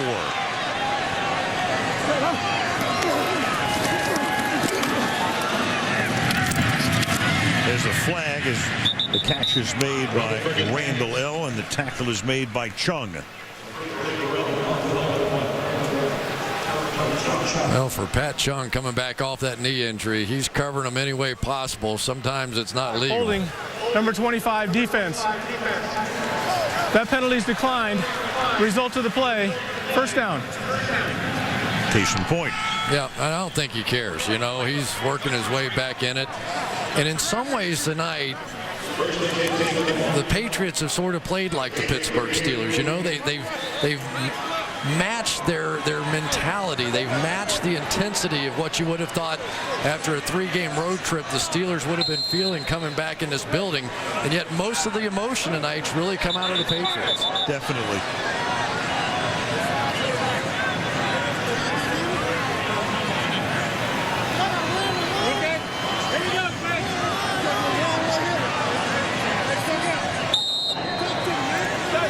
Now the ball ready for play at the 38-yard line.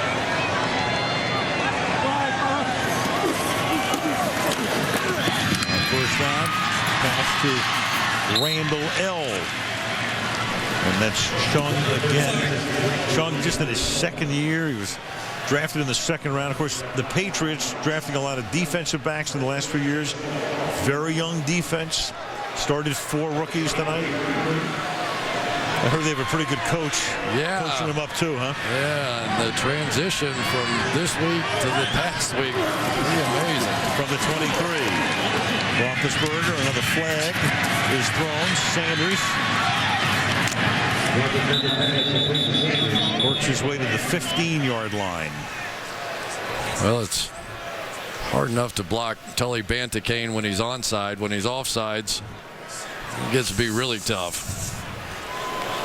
And it's offside here, and Patrick Chung is down again. So missing 2 games. Offside, number 95, defense. That penalty's declined. Second down. A couple of games with a knee issue. Second injury timeout for Chung tonight. On and off the field he has been.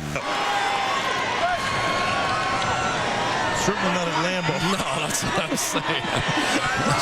Second and 2. Roethlisberger over the middle, and it is caught for a touchdown. Mike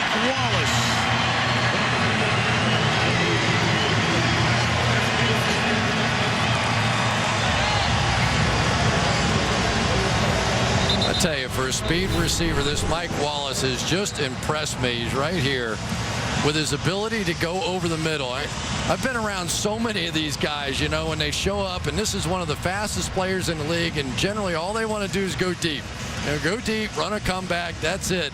this kid has proven to me over the past 3 weeks that he is willing to go inside, take a hit, and he is maturing as a route runner. They'll go for 2. Wallace's 6th touchdown of the season. The Wildcat, you got Moeldy Moore's going to take the snap. We got Roethlisberger flanked to the left, and Moore will try to churn his way into the end zone and does.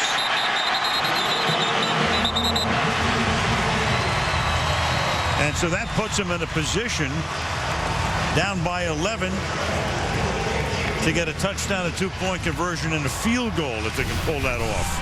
Well, there's just really nothing too pretty about this. It's just a double team on both outside guys and then the scrum.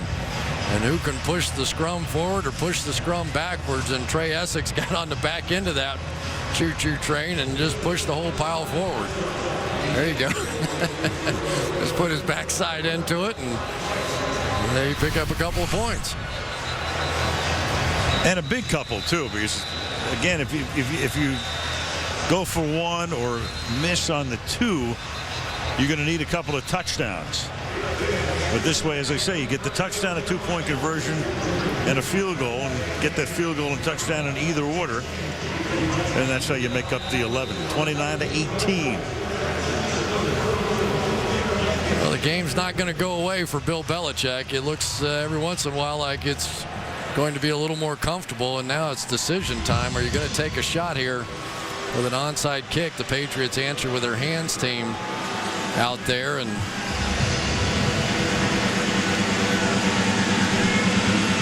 some of the guys on that hands team, not that guy, Edelman's out there.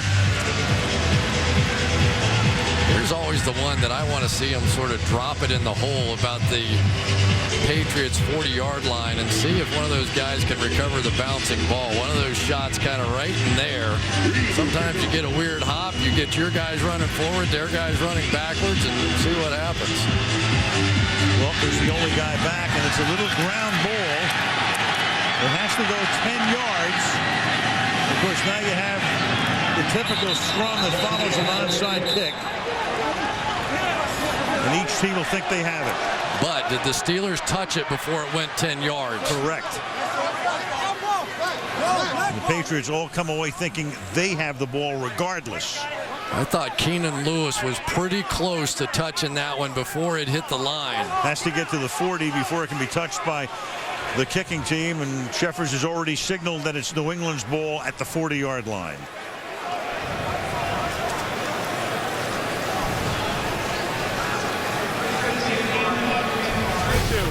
Not going to matter now, but let's check out Keenan Lewis and see if he touches this ball before it gets to the yellow line. Yes, he did. Foot. Yeah, it wouldn't have mattered anyway. Illegal touch off his foot. Pretty good job by Mayo there. He almost knocked Lewis into that ball. He didn't jump on it until it got to that 10-yard mark. Gave Lewis a shot and I think knocked him into the football. And New England with a short field at the Pittsburgh 41-yard line. Green Ellis, the running back. Give it to him. Gain of about 4 yards to the 36-yard line. 3 straight 300-yard passing games against the Steelers. The second player to do that, Brian Sight, back in 79 and 80.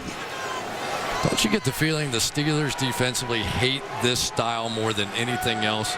They like being in a phone booth and a fist fight and stopping the run, and you get them all spread out, and it's like they think it's almost not fair. Like, come fight me, and the Patriots just aren't going toe-to-toe with them. This will be the 42nd pass from Brady tonight, and that's caught by Sammy Morris coming out of the backfield. He gets to the 31-yard line, and that will move the chains and take more time off the clock. Well, for Troy Polamalu, he's going to take a guess here. He's thinking run. He's going to come in there and take a shot at this off-tackle play, and it goes the opposite way. And he is allowed to go try and figure it out on his own. That time he went opposite the motion of the fullback, and then the fullback lands wide open. And that play, maybe more than any other tonight, is really giving the Steelers fits. A little throw out in the flat. On the 30. Green Ellis to the 26. And at this point, the Pittsburgh Steelers are going to start to use their timeouts with 5:12. Almost never. I mean, we had the graphic before. 22-2 after losses in the last several years for Bill Belichick. So, I mean, they really laid an egg in Cleveland last week. And it should have been predictable. They're going to come back and they're going to play lights out the following week. 2nd and 7. Green Ellis to the 25. But then in this league this year, nobody knows anything. I can't remember a year in which there has been no team really emerge. Every team has at least 2 losses. We have the Jets now. We have the Falcons sitting there at 7-2. The winner of this game will come out of this thing 7-2 as well. But ordinarily, we're used to the Colts or the Saints or somebody being undefeated, maybe going for a perfect season. And this year, just hasn't been that way. 3rd down and 5 from the 25.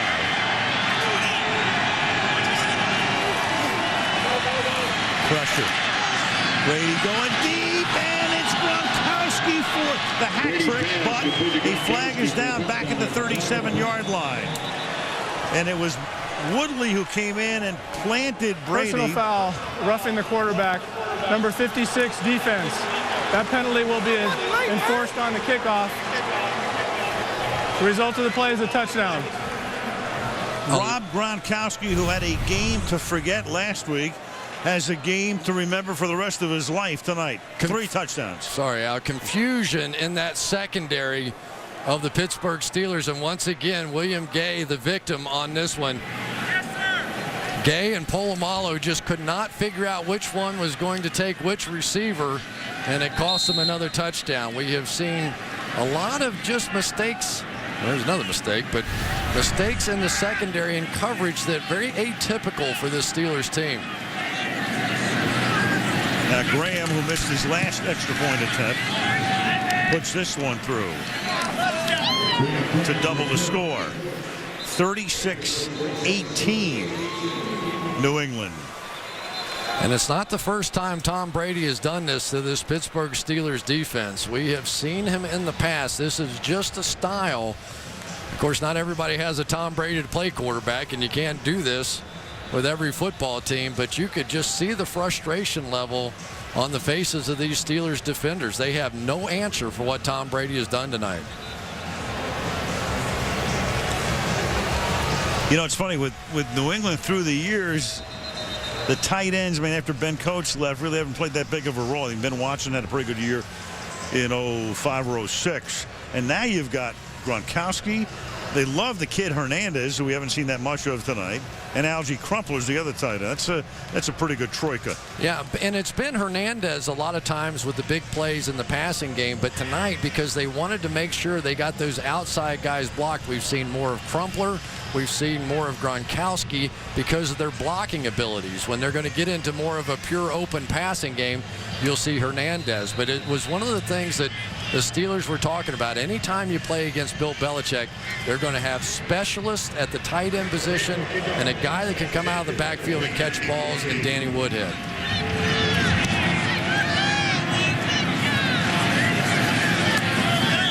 Graham's kick is taken in the end zone. Sanders wanted to come out with it. Redmond says forget about it. Let's go to Andrea. Well, we've seen Gronkowski with the hat trick tonight. I spoke with his mother, Diane, about their athletically gifted family. 5 boys, 3 in the NFL. She said there was hardly a dull moment with them growing up. Needless to say, everything was competitive. And not only the hat trick tonight for Rob, but for all the boys all around. Chris, 1 for Dallas. Dan, 1 in Denver. And, of course, Rob keeping pace tonight with the Patriots. What a day for the Gronkowski family. I think everybody scored in Denver, didn't they? Just about, man. Roethlisberger Gets away from a cold shirt, gets the pass away, and it's caught up at the 40-yard line by Mike Wallace. And they'll hustle up to the line of scrimmage and snap it as fast as they can. Well, so much of this offense is built around that 3 wide receivers to one side, 1 receiver down here to the bottom, and Mike Wallace. And Hines Ward is sort of that move guy, and that just hasn't been quite the same in there without him.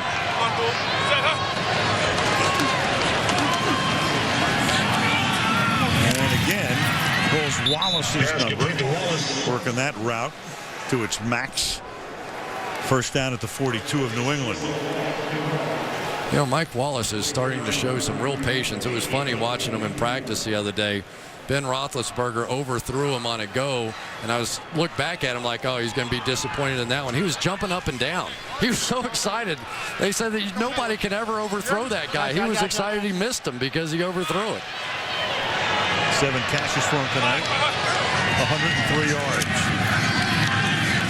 And Ben with a little shovel. Moore, well, he gets to the 33-yard line. We're down to 3.5 minutes to play. Well, a lot of sort of late yards here for the Pittsburgh Steelers, which are going to skew the stats of this one. But this has been a defensive effort that is clearly one of the best of the year for the Patriots. No question, despite the fact that Roethlisberger is going to wind up with about 300 or more. And that pass is incomplete as Sanders goes down, and Sanders is shaken on the play, covered by McCourty.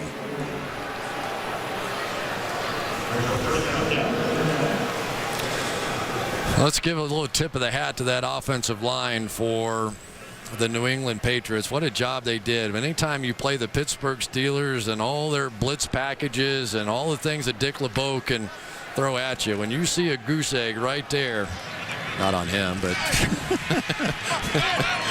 yeah, that's a pretty good guy right there too, Sebastian Vollmer. He's had a heck of a game. 3rd and 2. And Ben, just before he gets hit, throws, and that'll be caught for a touchdown by Wallace. That play extension of Ben Roethlisberger, and again makes it pay off.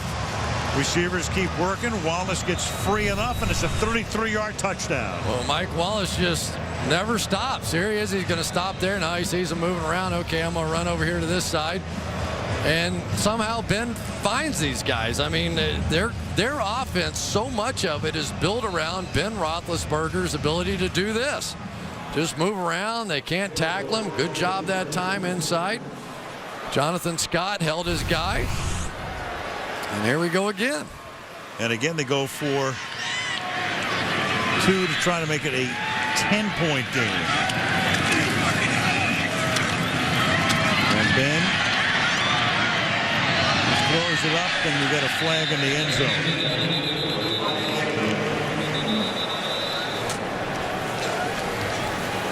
Looked like one of the receivers got decked. Prior to the pass, illegal contact, number 32 defense. Half the distance to the goal. Repeat the try from the 1-yard line. Devin McCourty. I'm not sure, but it looked like Vince Wilfork, who sort of fell off the line of scrimmage, comes back. I can't believe Vince doesn't know the illegal contact rules down the field.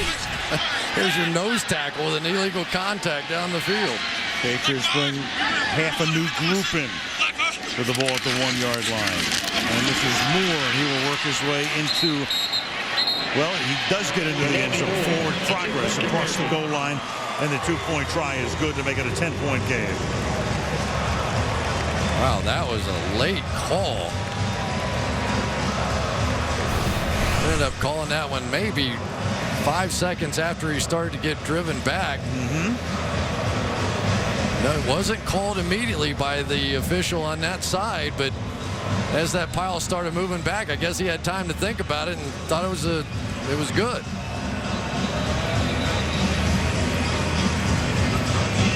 Again, Belichick wants the challenge. He can. We're outside of 2 minutes and 2:59. The question is, do you see enough to overturn it? As the ball gets obscured here. think the answer to that is no. I couldn't see it from that angle, and this one's not down the line. And right. That's the issue. Can't see it again, but you also have to wonder in that situation, how did the linesman see it either? Right. Doesn't matter. Well, this game's still not over. It's been crazy the fourth quarter. 36-26. So Pittsburgh again with an onside try here. The last one was touched before it went 10 yards. And now Belichick is going to challenge. Well, it looked like he reached down for the flag, and then he said, no. So here's Reed. Has to go 10 yards, and it is taken by Algie Crumpler. So they put Crumpler in on special teams in this situation. The tight end with the good hands, and New England will take over at the 32-yard line. Well, it's one of the things they do on the hands team now. Instead of trying to catch it on the front line, they send those guys out to block and then let somebody with good hands in behind make the catch. That time Mayo with a great block in front that afforded Crumpler the opportunity to make the catch. Good play.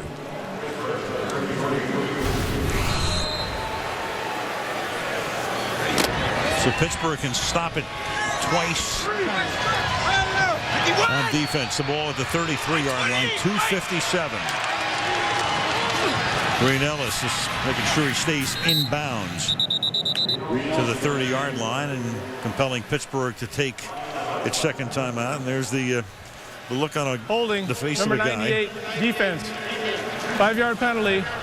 Repeat first down. Well, that's Casey Hampton with the penalty call. Yeah, and one of the things you get or you've missed when the umpire is standing back in the backfield is some of those defensive holding calls.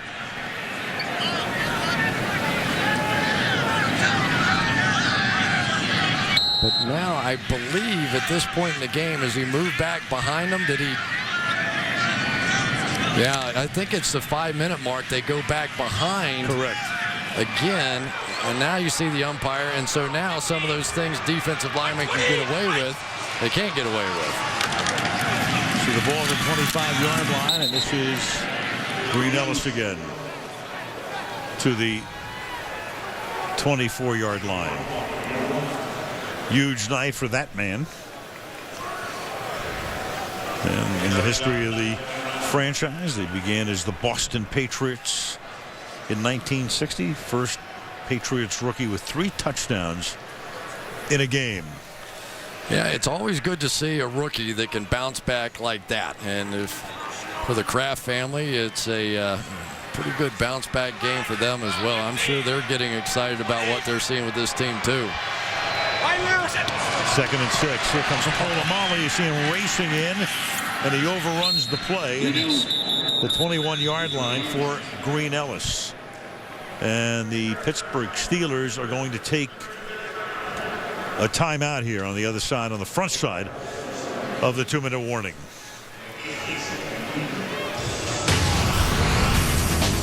Well, for the Patriots tight ends tonight, it has been a good evening. Starting right off with this bullet from Tom Brady for the touchdown.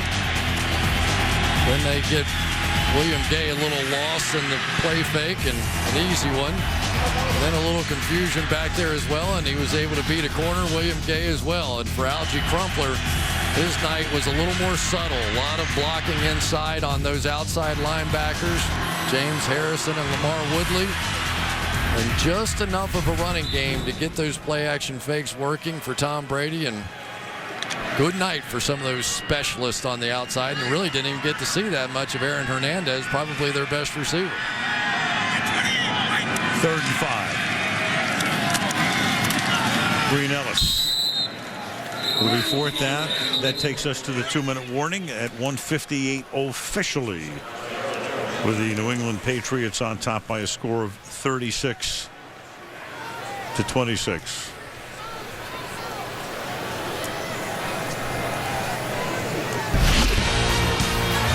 And there is the 2-minute warning at Heinz Field. Patriots trying to go to 7-2.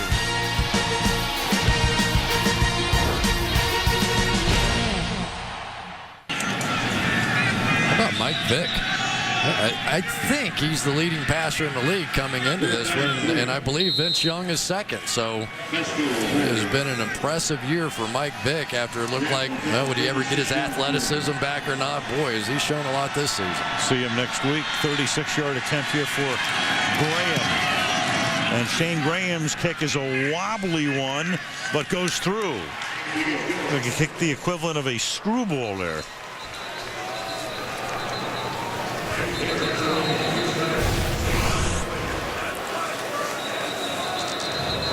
Mesco puts it down, and which way does it go?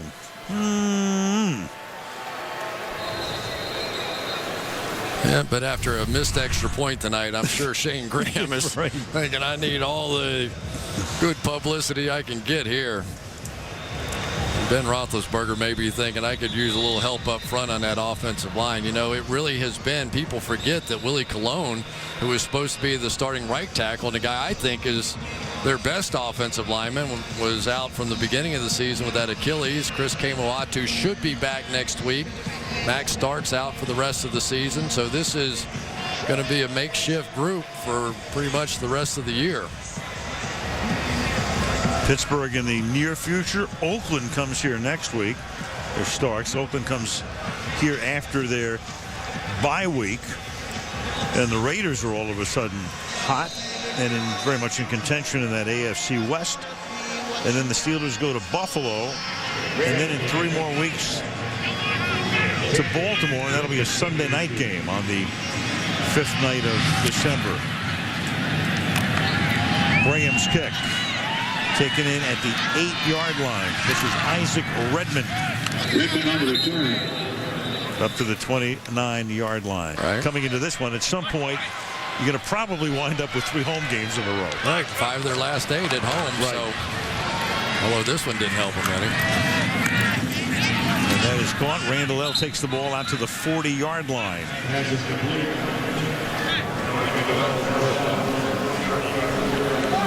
First and 10.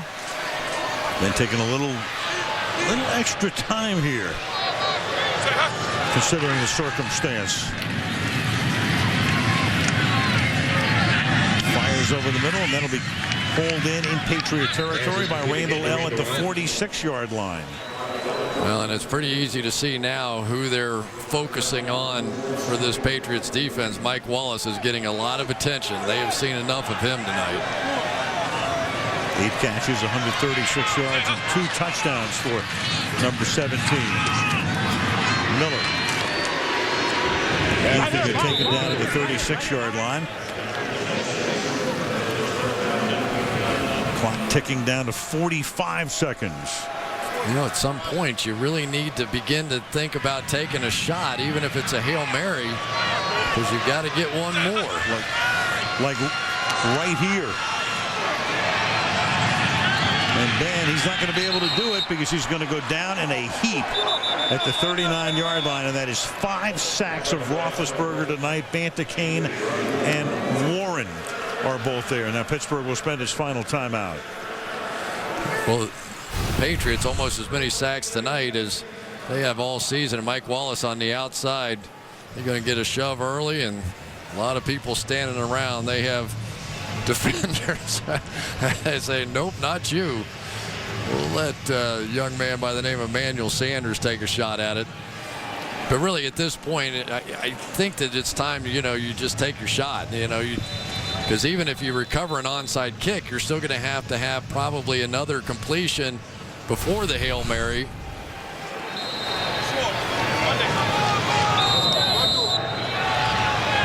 Timeout. New England, a 30-second timeout.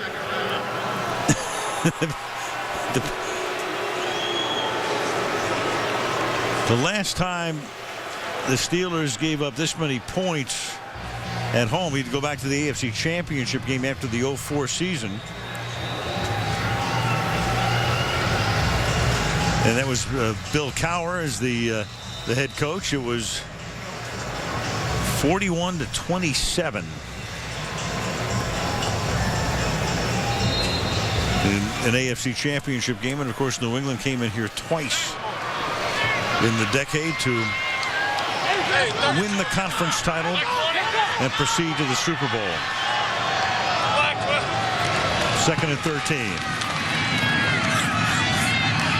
Ben will dump it underneath, and this is Noel D. Moore, and Moore will get to the 15-yard line.